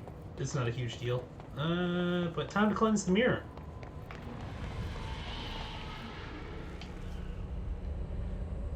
It's just the, hey, wait a minute, this is just the GameCube logo. It's like, no it isn't. It's a very secret FBC symbol. Alright. Well, it's cleansed now. Boom. This is gone. It's dealt with. Oh, mirror procedures. Okay. Let's see. It's gonna be like, yeah, the opposite of whatever you just did, actually, is to not go inside the mirror. Let's see. The item should be kept in a sealed chamber with minimal external visibility. Hanging mirror, oval in shape. The item's effect is complex. Most notable is the fact that the glass transports individuals to a paranatural space when touched. In this space is an imperfect reflection of a reality. Some objects inside the reflection are simple mirror images. Some are redacted, while some do not appear at all. The reflection only contains areas within a redacted distance from the item itself. Relocating the item has proven that the reflection changes depending on its surroundings. Agents have been sent in to explore the reflection. Redacted has been observed in the test subject sent inside, believed to be psychosomatic. Prolonged exposure to the reflection is not advisable. Good to know. So secret is hidden in plain sight. Yes, it is very... What I've described it as, John East, is that Control is like SCP mixed with like David Lynch, like Saint Elsewhere, mixed with like X-Files, and then you also get to have superpowers. So that's kind of the gist of it. Ooh, new astral construct. I can upgrade both of these, which is pretty dope. Which one am I going to use more often, though, is the question. We will go with charge right now. Yeah, sure, why not? Cool. Because, good lord, I have so many of these freaking assets that I can use with charge. Let's see. What's the best one? Charge velocity boost. Yep. And then, yeah, damage is 48% boosted. I don't hate that. Cool. And did I get anything exciting from this? Not really. Okay, cool. Cool. And now we will upgrade. What are we going to upgrade? Because we're almost at max for both of those. You have Shield Rush, which I'm going to have that. Season Additional Enemy, that can be useful. Levitation Duration. I don't have enough to get both of those.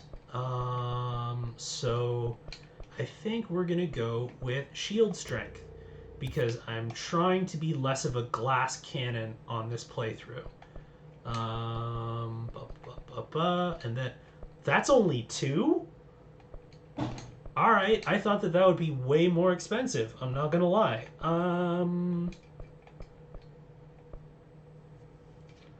We're gonna go with energy so that we're all maxed out for that. Okay, cool. Now, where are we gonna go? Finish Tango, the Flamingo, and the Rubber Duck. Okay. Because I don't recall... So, the Flamingo, I believe, is in the archives. Plexiglass cannon. Yeah, exactly. Armored glass cannon. You know, that real nice reinforced glass? I'm that. Let's see here. Langston's Runaway. Yeah, sure. You know what? Let's go after the Flamingo, which is in the Sealed Threshold Corridor. Fast travel.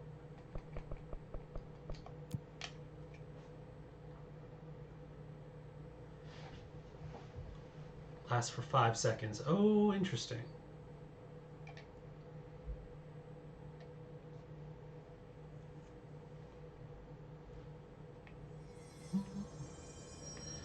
All right, Flamingo, where the hell are you?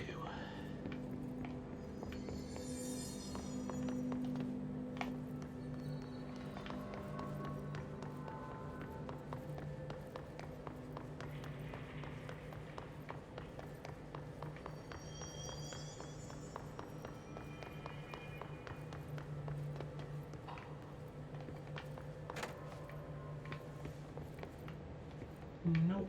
And how about through here?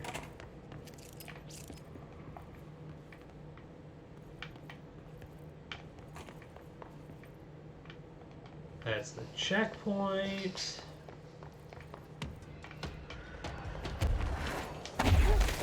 Yeah, I know, you're all angry and glowy.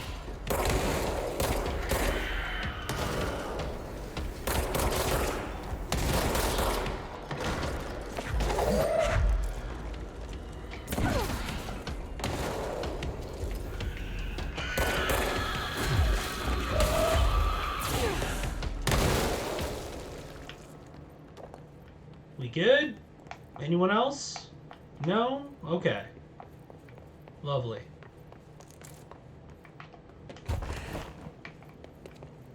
Now, where did the Flamingo decide to go to?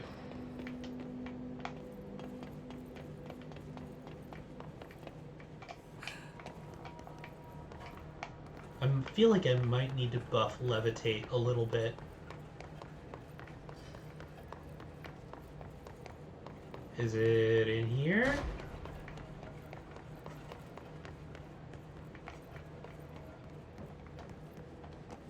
This is where I fought the anchor. or cleansed the anchor, however you want to refer to it.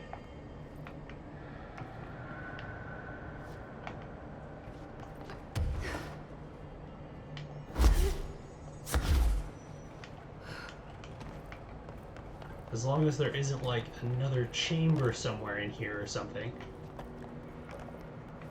I don't actually remember. Because it has been a little while since I got to this part. This game could have some nice explanation for physics graphical glitches, like papers floating in the air on the table like after they got destroyed. It's a house shift, is basically what I'm thinking, is just like the oldest house decided to shift a little bit, and that's what it's doing.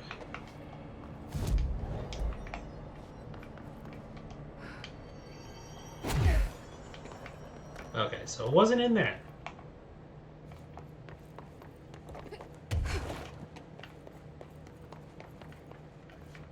There, nothing up there, nothing back here. Okay. That's interesting. Big open empty spaces like this scare me more than creepy weirdos. Interesting. Yeah, I can't say that I share that particular phobia, but that's interesting to hear. Alright, Flamingo, where the fuck are you?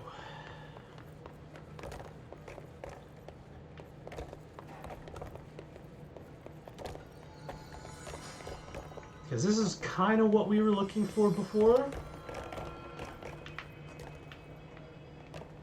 But I don't know where they put the damn thing.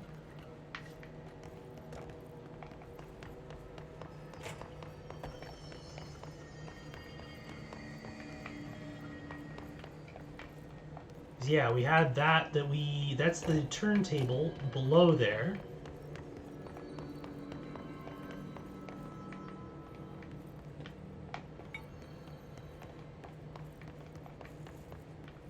Can we... anything in here? Nope. Guess I'll just keep on going.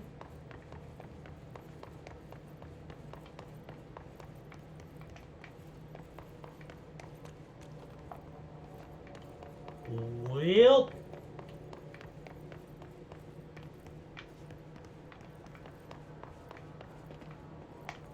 okay. Well, that was a whole lot of nothing. Okay. And this is just kind of the other half of that area. Alright, well, that resulted in a whole hell of a... not a whole lot.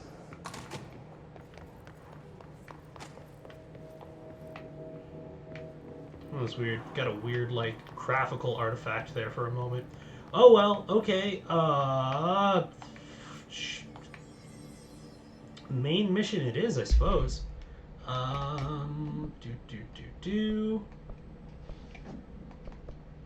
Sure, finish Tango. That was a little bit weird. Any water where you can't... Now, that is scary, because I have played Subnautica, and that is freaky as hell. Because that is super valid. I think ventilation was the earliest spot that I could get in there. So now we're going to go talk to Ati again, who is who is always awesome. So...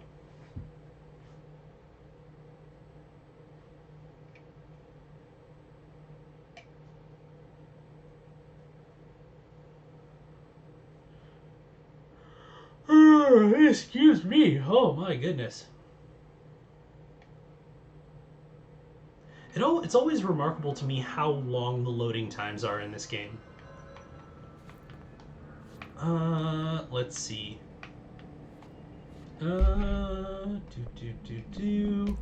Sure, you know what? We'll go with Shatter for now.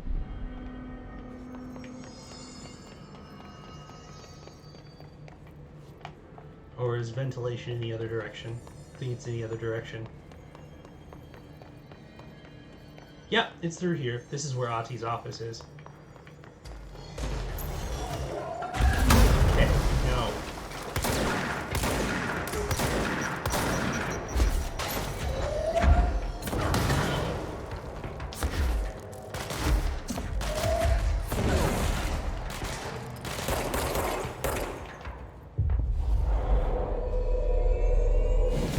Oh, I didn't even change my loadout. Seize accelerator. Thank you.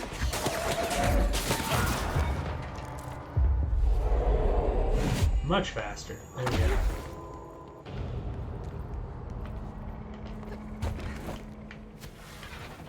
I'm gonna DM you something if that's okay. Yeah, sure. Go ahead. Is everything okay? When I streamed Subnautica a year ago, I had to have someone in a call with me. Yeah, it is a categorization of game that is not technically a horror game, but let's be 100% honest, it's a horror game. There's no Ati. Oh, okay. Well, he's not here. Where is he? I realize how much the scariness depends on your own power versus the enemy, which is almost like Doom, like non-scary. Yeah, absolutely. Like, I mean, you are the Jason Voorhees in Doom. My assistant will keep work in the glove and the house standing. Lomille lumps, holiday humps. How can anyone even get out of here while the building's sealed? Let alone go on a holiday. Well, Ati's on holiday. Oh, and it looks like we have another task as well. Even more mold. Well, that's butts. Where is even more mold? Mold growths around the coolant pumps in the maintenance sector. Okay. Yeah, you know, let's do the story first, and we can putter around before we go through the ashtray maze next week. What's the best place to DM you? Well, if it's, is it something that requires an immediate response? Because the closest one were, oh, hello, gentlemen. Goodbye, gentlemen. The easiest one would probably be for you, since I have you on Facebook.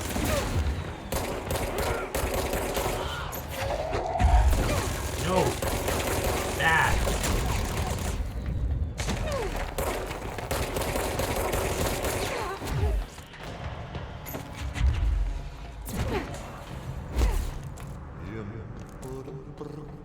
You can take your time responding. Okay, yeah. Then here or on Facebook, either one of those is good for me. Let's see here.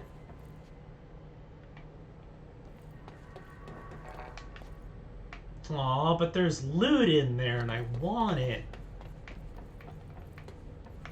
I wanted to go in here as well because I believe there was a spot that I could levitate through. I thought, at least, but apparently not. I know, right? The loot, it's just, I'm so close, yet so far. Alright. Let's, okay. Alright. That was unexpected. Okay. Good to know. Now, where the hell am I actually supposed to go from here? Just across? We're gonna go with just across, because that's the only direction that I can really go to. How about down here? Oh, look at that.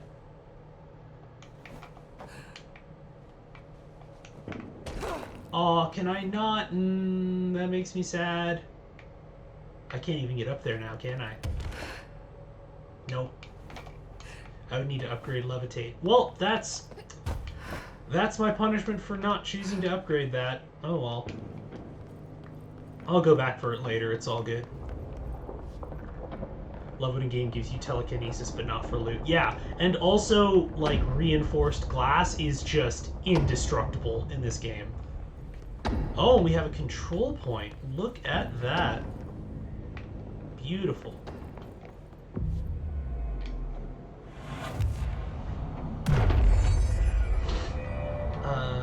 Okay.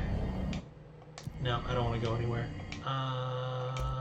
Yeah, and then the only thing that I would need is untapped potential, which is specifically kind of an end mission pickup, so I'm probably not going to be able to casually grab it from anywhere. Alright, I think if this is the piece of lore that I think it is, it's super interesting. Furnace complaint.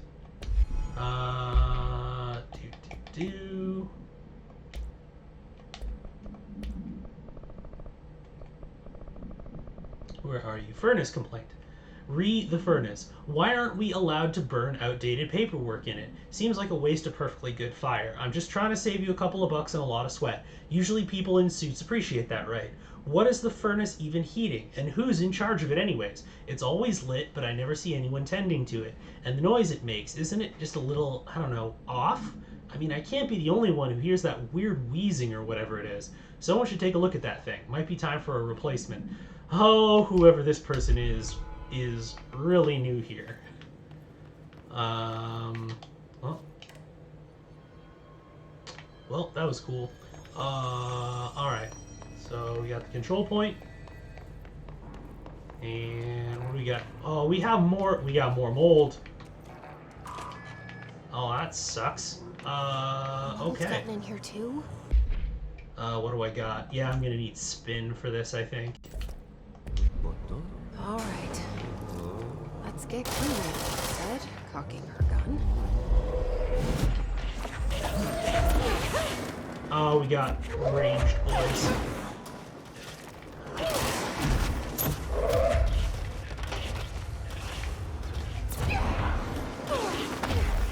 And also, holy crap, they do a lot of damage.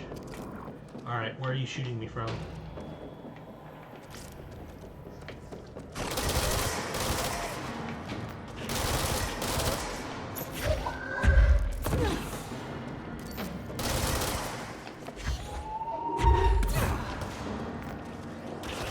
There you are.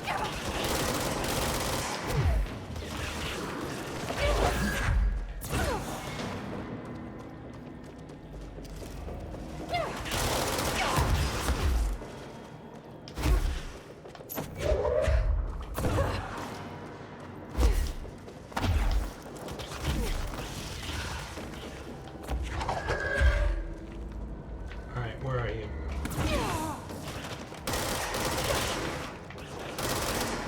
There we are. It's one of the few times this game turns into a genuine cover shooter. Because, God, those things do a lot of damage. Let's see. Welcome back, Sinziak. How are you doing? Oh, and my inventory's full again, so I gotta clear that out. Yeah, I don't need that. Spin grouping efficiency, I have a better one. Headshot damage. I might put headshot damage on Pierce, actually, now that I think of it. Once I upgrade it to level 3 at least. Because I can just get all of the sniper headshots.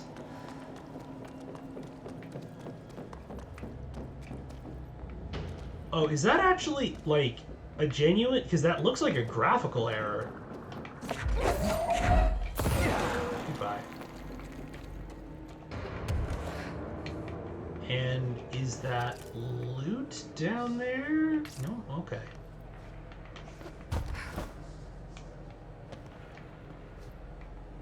But there is loot over there.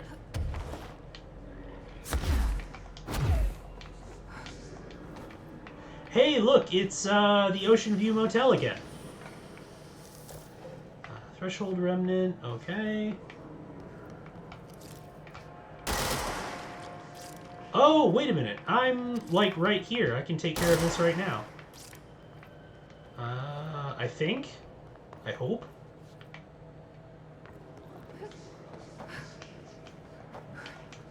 It's also a lot easier to find here than it is in the other spot.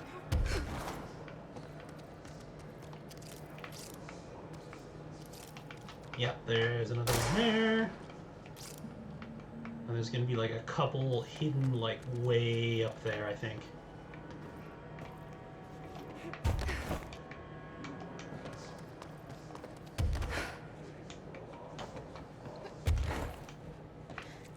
I didn't expect this game to have so much weapon customization. Yeah, it has a surprising amount. It has very kind of like Diablo-style randomized loot that drops from enemies. It's just you only have... I don't even want to say that you only have one weapon, but your weapon has a bunch of different forms. Like the basic one, grip, is a pistol, but then it can reconfigure itself into like a machine gun, a shotgun, and the animations for those are actually pretty cool. And they also, the switch between them is really well done, and it doesn't feel like it doesn't slow down gameplay a whole ton. Also, the damage, kind of the balance between it is the pustule. It is not. The way that they managed to balance the two resources, because I don't have to pick up ammo. The service weapon just replenishes ammo while you're not using it. So the ammo that it has, and the ammo that your telekinetic abilities use, like your energy, are kind of your two main forms of resource management. And kind of balancing back and forth between those two things. And that kind of creates the vast majority of the gameplay challenge in this game, is figuring out, like, okay, these abilities, like, for instance, the service weapons ammo, is not as effective against the kind of psychic shields that the enemies have. Well, let's see, where's my... What a mess, even more mold. But your psychic abilities are very effective against it. So essentially, you need to figure out when is best to use either of those things and to manage your resources when it comes to either one of them. Let's see, there's going to be one more hanging around here, and I hope that it's... the little gun proceeds to turn into a mini Death Star. Oh yes, also it can turn into a rocket launcher. Is also a thing that happens.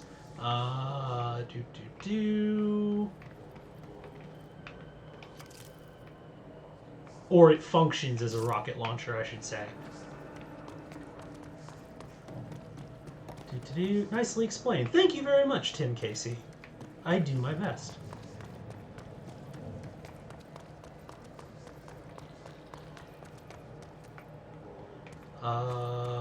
Is this a little hidden boy? Nope. Okay. That was just a lighting feature. Yes, I know. I have a very pressing main mission to save the world or whatever. But also, I have a single mold pustule that I need to blow up. And I don't know where it is. It's frustrating me. Okay, so it's not there because my reticule isn't turning red. Is it down here? It is not down here.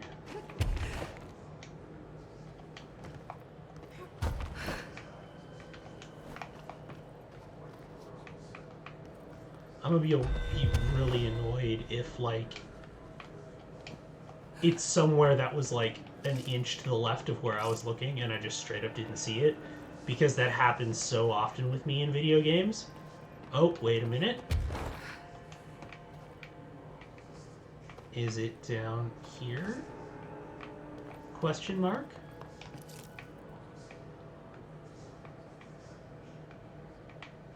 And... Nope, I cannot see at a glance where it is. Because I have shot all of the things that look like pustules over there, and I have no idea. So, there we go. BRB again, not a problem. And rule of threes. 1, 2, and 3. Also, for those of you who are joining us for the first time today, the Ocean View Motel is an extra-dimensional nexus point that we can use the light switch cord to traverse through. So that is basically what that is. And each time we go through, we need to figure out a puzzle to get the key to this door, and that puzzle usually has to do with the rule of threes. Let's see. These kinds of side quests can be unnecessarily frustrating. Honestly, because I don't really have much of a problem with using guides, I don't find them that frustrating. It's more just what I don't want to do is kind of flip, like, Alt-Tab out of the screen, and you have all of the exciting footage of watching me go through a guide on the internet somewhere. Is kind of the... It's more for the, pun not intended, the streamlining of the stream. Okay. Alright, which door opened? Normally a door opens. Okay. Ha! Okay! Hi! Asshole, what are you even doing here? Why are you in the motel? This is the clog. This is the asshole that Adi's been dealing with. 2, 3.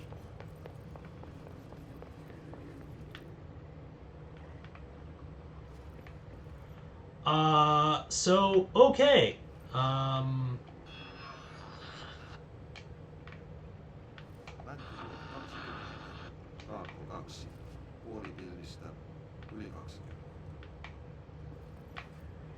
Is it going to repeat?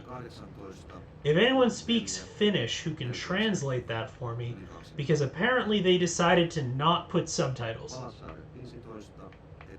Whose monster is like, excuse me, a little privacy, please. It's the, the Bathing Beauties in Looney Tunes when, like, they open up the door and they're in, like, the shower cap and everything, and they're like, ah! But it's like a giant sludge monster.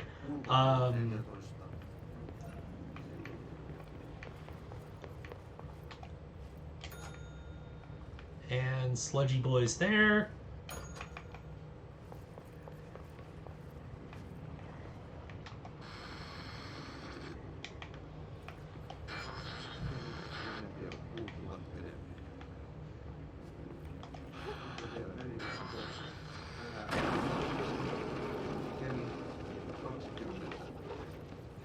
Well, I think that took care of him.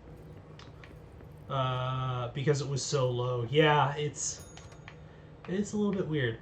So I'm gonna guess that sludgy scream was Ati's dulcet tones taking care of our gross friend. And it looks like I was correct. And now we have the keys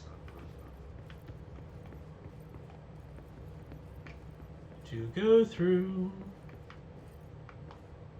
Now that is interesting, because I'm not familiar with that iconography in the game thus far.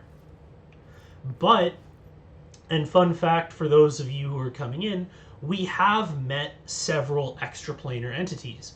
We have, I believe it was called Remnant, which was the extraplanar entity that was tied to the fridge. We also met, like, Jesse's mirror image. And then we also have, there was one more. I forget. Oh, we have Mold 1, like the extra-dimensional mold that Underhill has been dealing with. So these could all be areas, like all places to get through to these spots. Now, okay. What is the issue here? Do I need to turn this on as well? So that was 1, 2.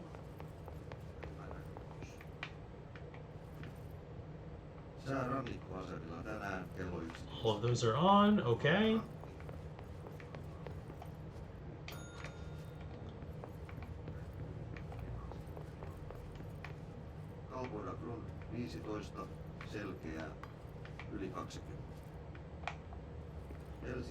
Interesting.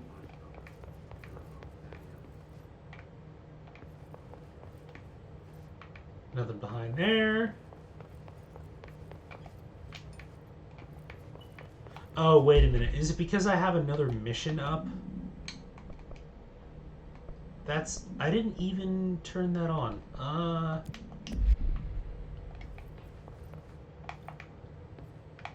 So now I have the keys. I did pick up the keys.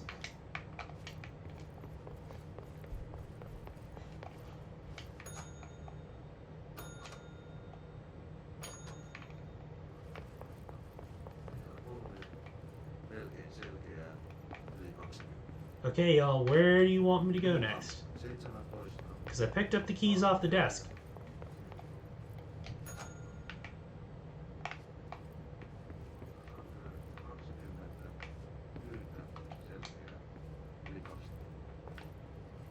So wait. There's only one radio in this room. And I picked up the keys off the desk. So what if I now turn the other radios off? Would that be a thing?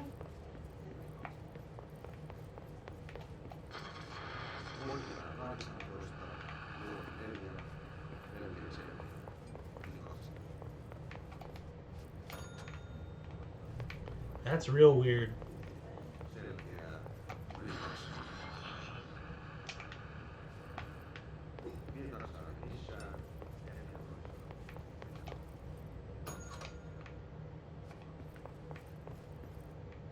Because, yeah, it's not like the mold came back. Yeah, that's real. I feel like I glitched something out. That's, the unbreakable Dorito. Yep. Otherwise known as the board.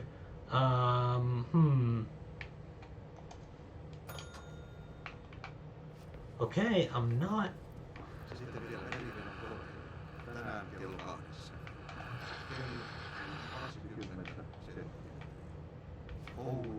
So all three of those are now on. So does that mean now I can go through? Because rule of threes? Nope, that also still doesn't mean that. Okay. The service in this place, exactly. Of course it's the janitor's closet. Because I'm looking for Ahti. I feel silly. Okay. So, yeah, I feel real silly for that taking so long. 1, 2, and now we're back in the Blackrock Quarry. We got another control point. Alright, we're back in the game, team.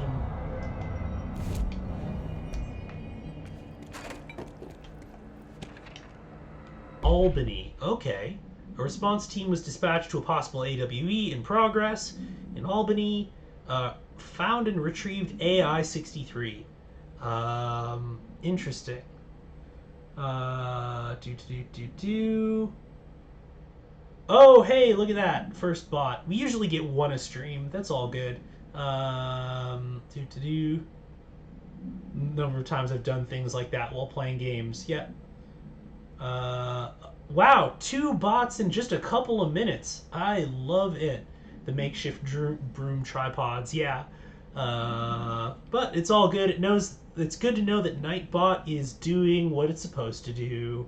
Okay. Let's see here. Okay, I was reading the Albany thing and I got distracted because bots. Case files, Albany. The Bureau had discovered numerous online message boards regarding loud noises coming from an abandoned shipping warehouse belonging to the Redacted Corporation. Local law enforcement had discovered numerous bodies in various states of mutilation in the vicinity. This, along with the noises, were considered the evidence of a werewolf due to the fact that it only occurred on the last 3 full moons. Field Agent Redacted accompanied a squad of ranger trainees to the site as a form of field training. The likelihood of a genuine AWE was considered low. Despite this evaluation, the team encountered a highly volatile altered item which they successfully retrieved. I'm wondering what that altered item is. We'll have to... AI-63. Objects of power... Altered items. What's AI-63? 72. 77, AI 60, AI 69, nice. 46, 31, 13. So it looks like I don't have 63 yet. Or at least if I do, I'm skipping past it.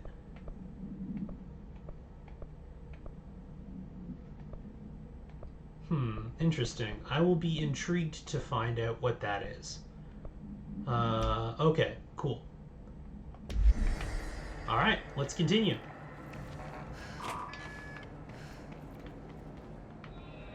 Also, for those of you who haven't seen the Black Rock Quarry yet, let's see. It is a site. You can attach your Twitch profile to it. Yep, this is... So let's take a brief moment and just appreciate this, because this is my favorite spot in Control. I love everything about the visual design of this area. It's the scale of it, the amount of questions that it evokes in your mind when you see it for the first time. It's great. I absolutely adore it. Okay, so I've got the control point that's over there. So now I'm following Ahti's visions over there. I'm just gonna kind of ignore the fighting, because I don't actually have to deal with any of you assholes. Because, yeah, I can kind of just do this. Like, bye.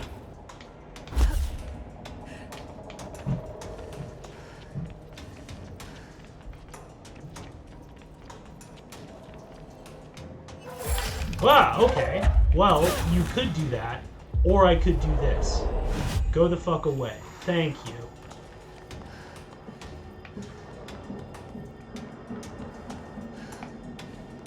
Now, where's the controls for it? Or do I just have to jump down? I probably just have to jump down.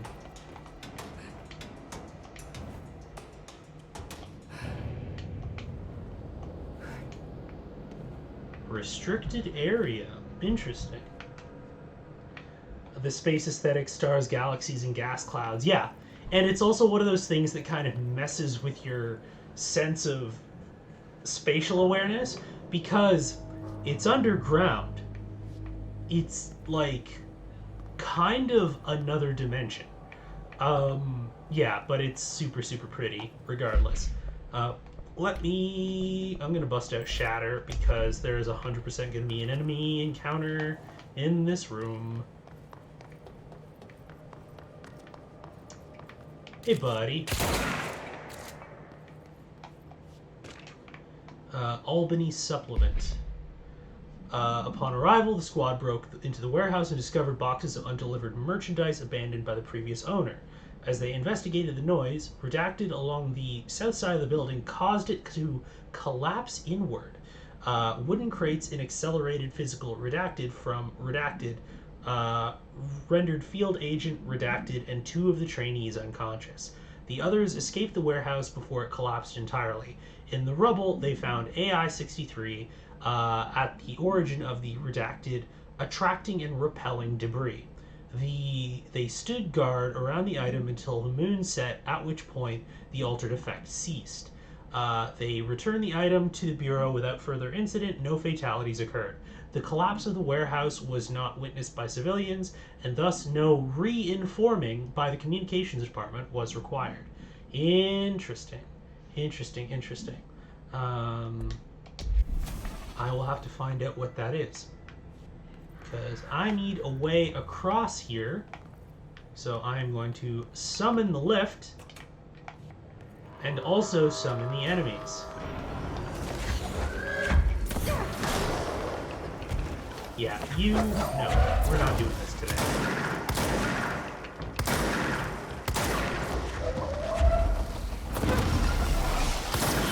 Shut up.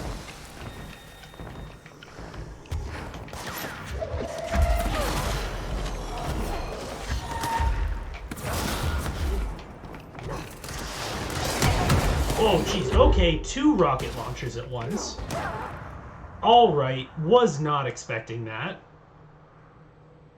That was nasty. That was uncalled for, and I don't appreciate it very much at all, personally. Yeah, no, that was a 1%er chance type thing that was going on there. Yeah, I got murked. I got murked pretty hard. Not gonna lie. Do I have to go all the way across again? I do have to go all the way across. Ugh. Gross. At least give me a closer checkpoint.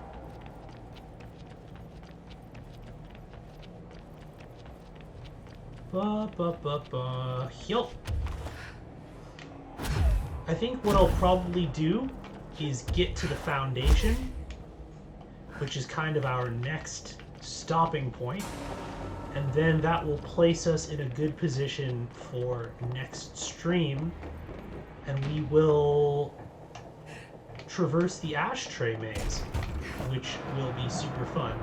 I definitely just, like, tanked myself for half my health for no reason, so that is super cool.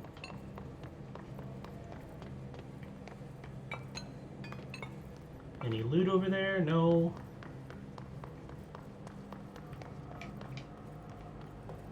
Do I need to shoot you again? Yep. Cool. That's fine. Boop. Alright. Let's do it.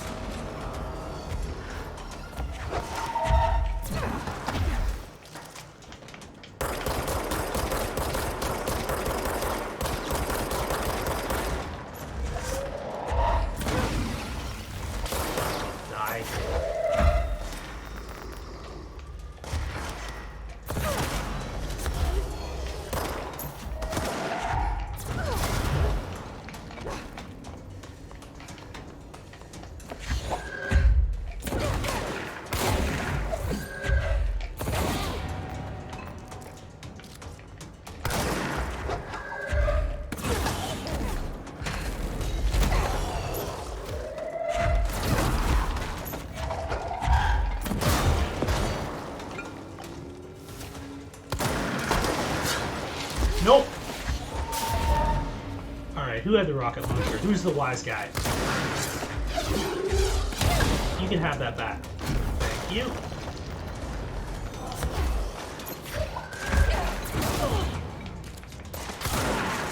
Okay, no.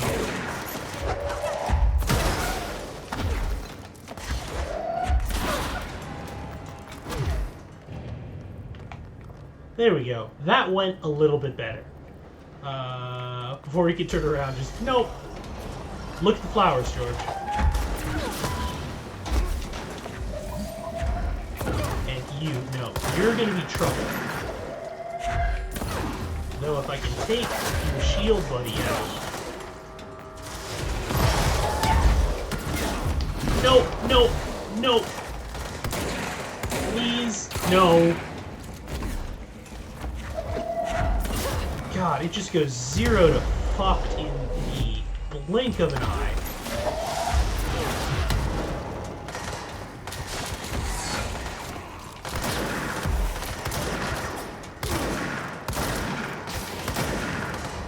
Yeah! One of my little minions took him out. That makes me happy. Alright, what are you shooting at, buddy? What is it, Lassie? Is it the hiss again?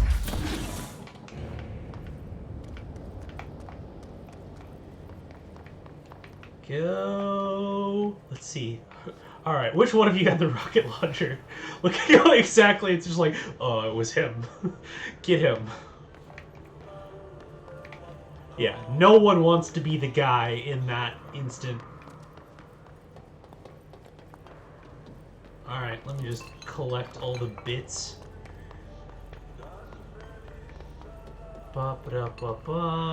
And I don't think there's anything else in the room that's kind of hidden. Because we always want to do our loot check. Okay. I think that's about it. Alright, cool. And now we go to the foundation, which lies well below the oldest house. Now, this, for those of you with kind of the abyss or agoraphobic sort of inclinations, this can be a little bit of a doozy. So just as a heads up. I also think it's really freaking cool, but it can also maybe be a little bit of a doozy for that. So please take care of your self-care appropriately.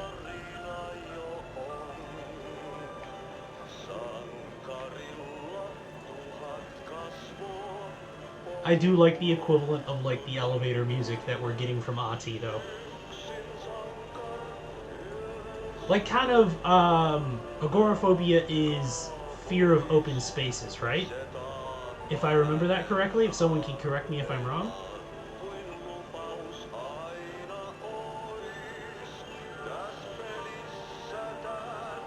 So, John, fun fact that someone brought up to me at the start of this playthrough, the voice actor for Ati is an actual Finnish singer, I believe. And that is him that you're hearing on the radio right now.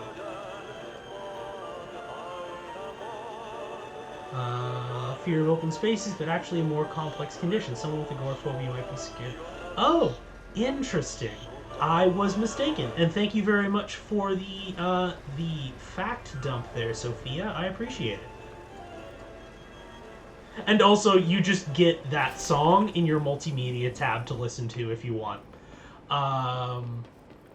So there you go. Now, following Ati's visions. There's something up ahead. Now, wait. Do you see Does it? something actually happen if I hit this? I can't hit this. Okay, well, that solves the question for me.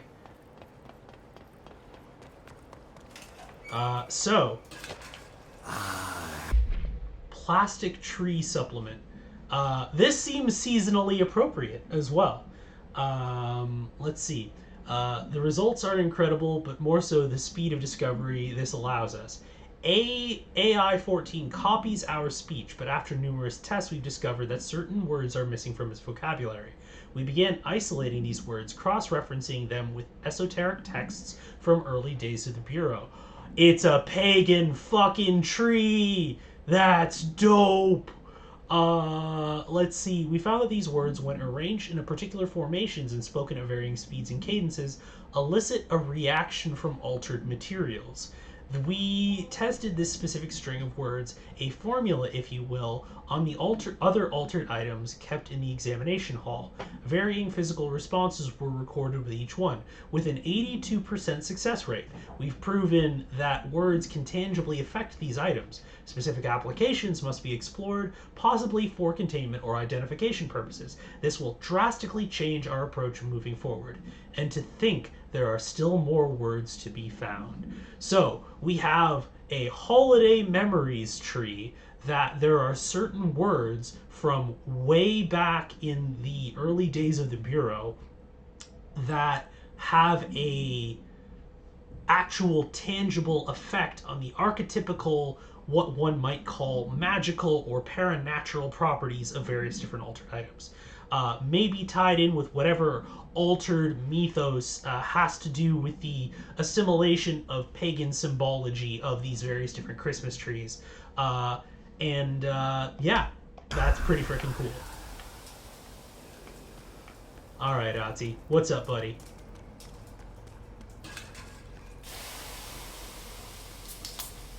How's it going, big guy?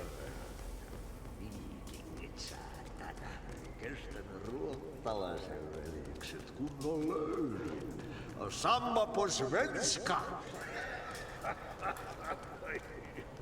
Hey, girl. For a fin. Holidays home.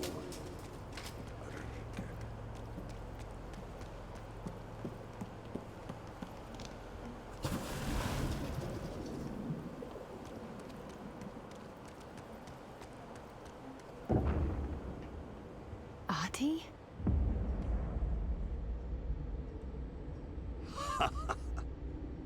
Did you miss me? Did you have peace in your song? Yes.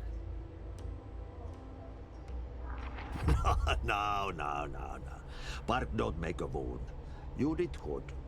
Take my cassette player. You can borrow it. The song is a present from my friends to you. It will get you through the maze so you can do your job. Did that really just happen? Of course it did. He gave me his cassette player. It'll get me through the maze, huh? The janitor always has the keys.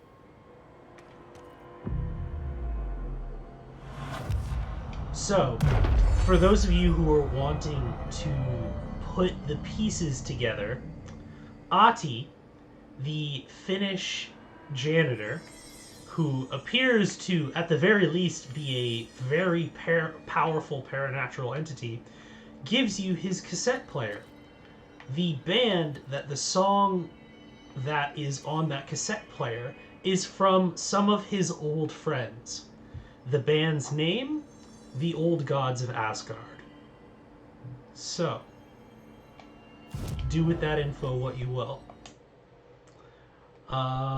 Let's see here.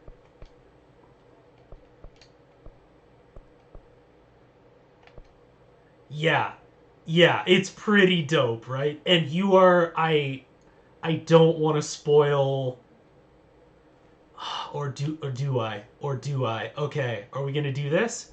I think I can get through the ashtray maze in 5 minutes. You know what? Fuck it. We're saying YOLO tonight. Send out the. You know what? I'm calling everyone in from chat right now. Send out the call. We're doing the ashtray maze tonight, and that's what the finale of this stream is going to be. Put out on your social media. Do whatever you need to. That's what we're doing, and you want to be here for this because it's rad. So that's what we're gonna do. Okay. So we are gonna go to the ashtray maze.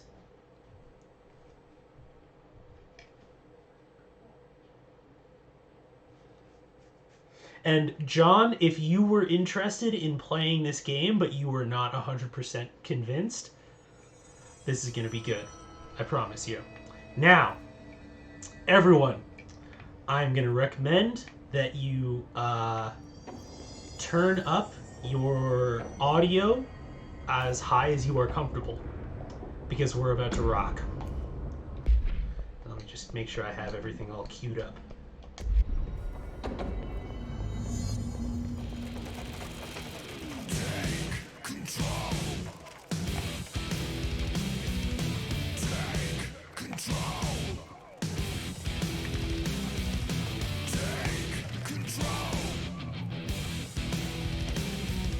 I love this part so much.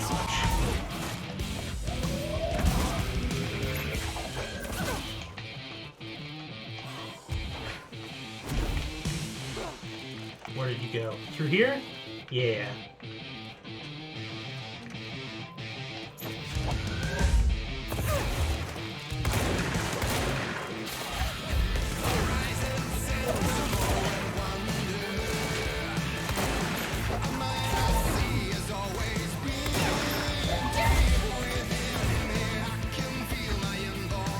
Where are you? Through here? Yeah.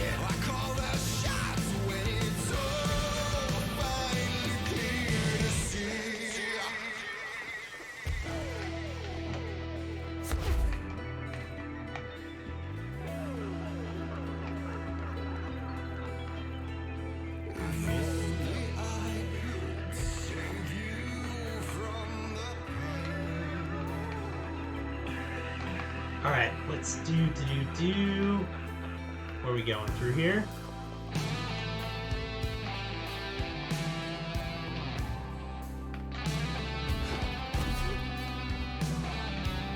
Am I supposed to go down? Nope, up through here. Okay. I can't express how much I fucking love this part. Is this where I'm supposed to go?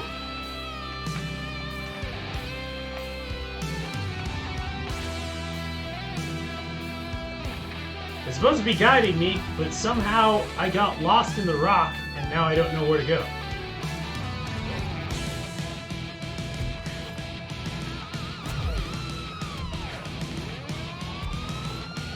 I actually don't know. There we go. Okay, it was hidden from me. I know that they did a bunch of songs for Alan Wake as well. I also like how the maze is helping me. Come on.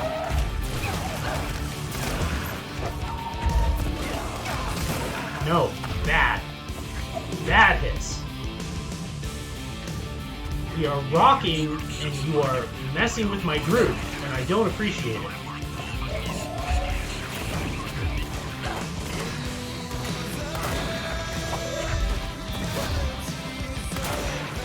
There we go.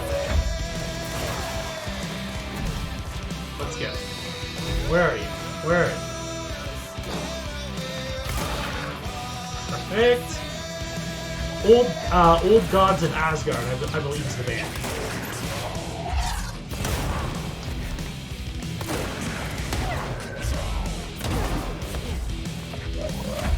Alright, where'd you go? There you go.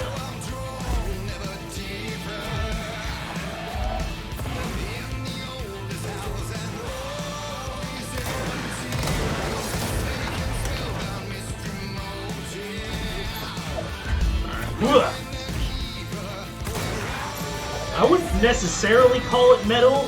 It's a little bit jaw rock, but it's still pretty fucking rad. How much armor do you have, asshole? Whoa, okay. That's kind of not cool.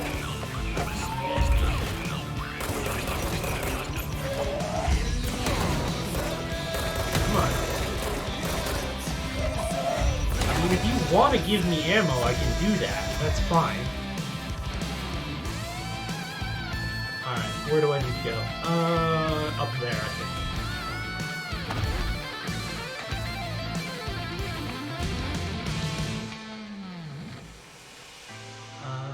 Okay. Whoops. Yup. Okay, so where's the next step? I think it's one of these. I'm gonna be real mad if I haven't like upgraded my levitate enough to like get up here.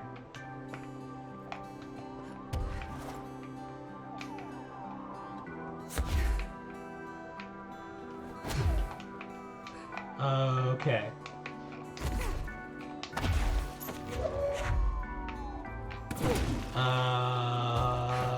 Is it through here? Nope, that's just another door. Oh, wait. There we go, perfect. And then the maze is just like, nah, don't worry about it. I got you, homie, says the ashtray maze. Yes, Alan Wake and Control do, in fact, exist in the same universe. That is canonically true. Oh, you came to the wrong place, my friend. Just the one minion left over after the maze, like, cuts off all the other ones. It's just like, ah, fuck. Alright. Let's see here.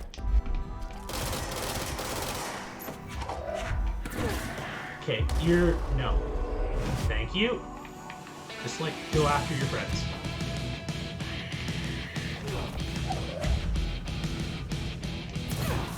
There we go. Shoot you. Boom. Okay, so we're gonna open some doors, we're gonna get another platform. Perfect. No, go away. Bad. Nope. Nope. Oh, are you... Okay, cool. I was gonna feel real bad if that was like a reset. Because, come on, you can't stop the rock. That's real super uncool. They did give me another platform, though, so that's pretty sweet. Hey, buddy, thank you. You just watch the place while I'm gone. Thank you, and goodbye.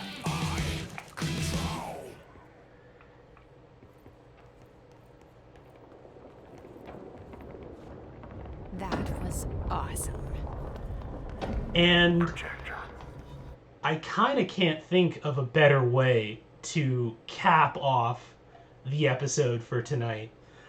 So thank you for everyone who decided to come by tonight.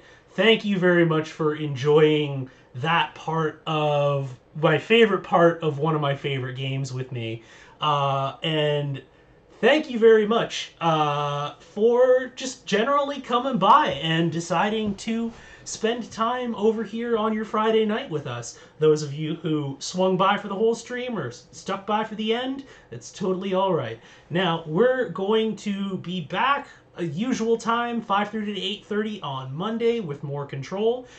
For tonight, I think we are going to head over and visit our good friend Pleasantly Twisted, who is still in the midst of doing some cool charity stuff for the month of December, raising some of that good money for helping out gay folks in need. So we're going to head over, see how she's doing. I think she's in the midst of some Chrono Trigger, and she's always a good person to hang out with. So if you enjoyed your time here, let your friends know. Please bring more people into the show so that we can all have an excellent time. Like, subscribe when these go up on VODs, and just generally share them all around so that we can grow our little friendship over here. So until then, we are going to perfect. Head over and raid Twisted, and everyone have a lovely weekend. Take care of yourselves, and we will see you on Monday. Have a good night, everyone.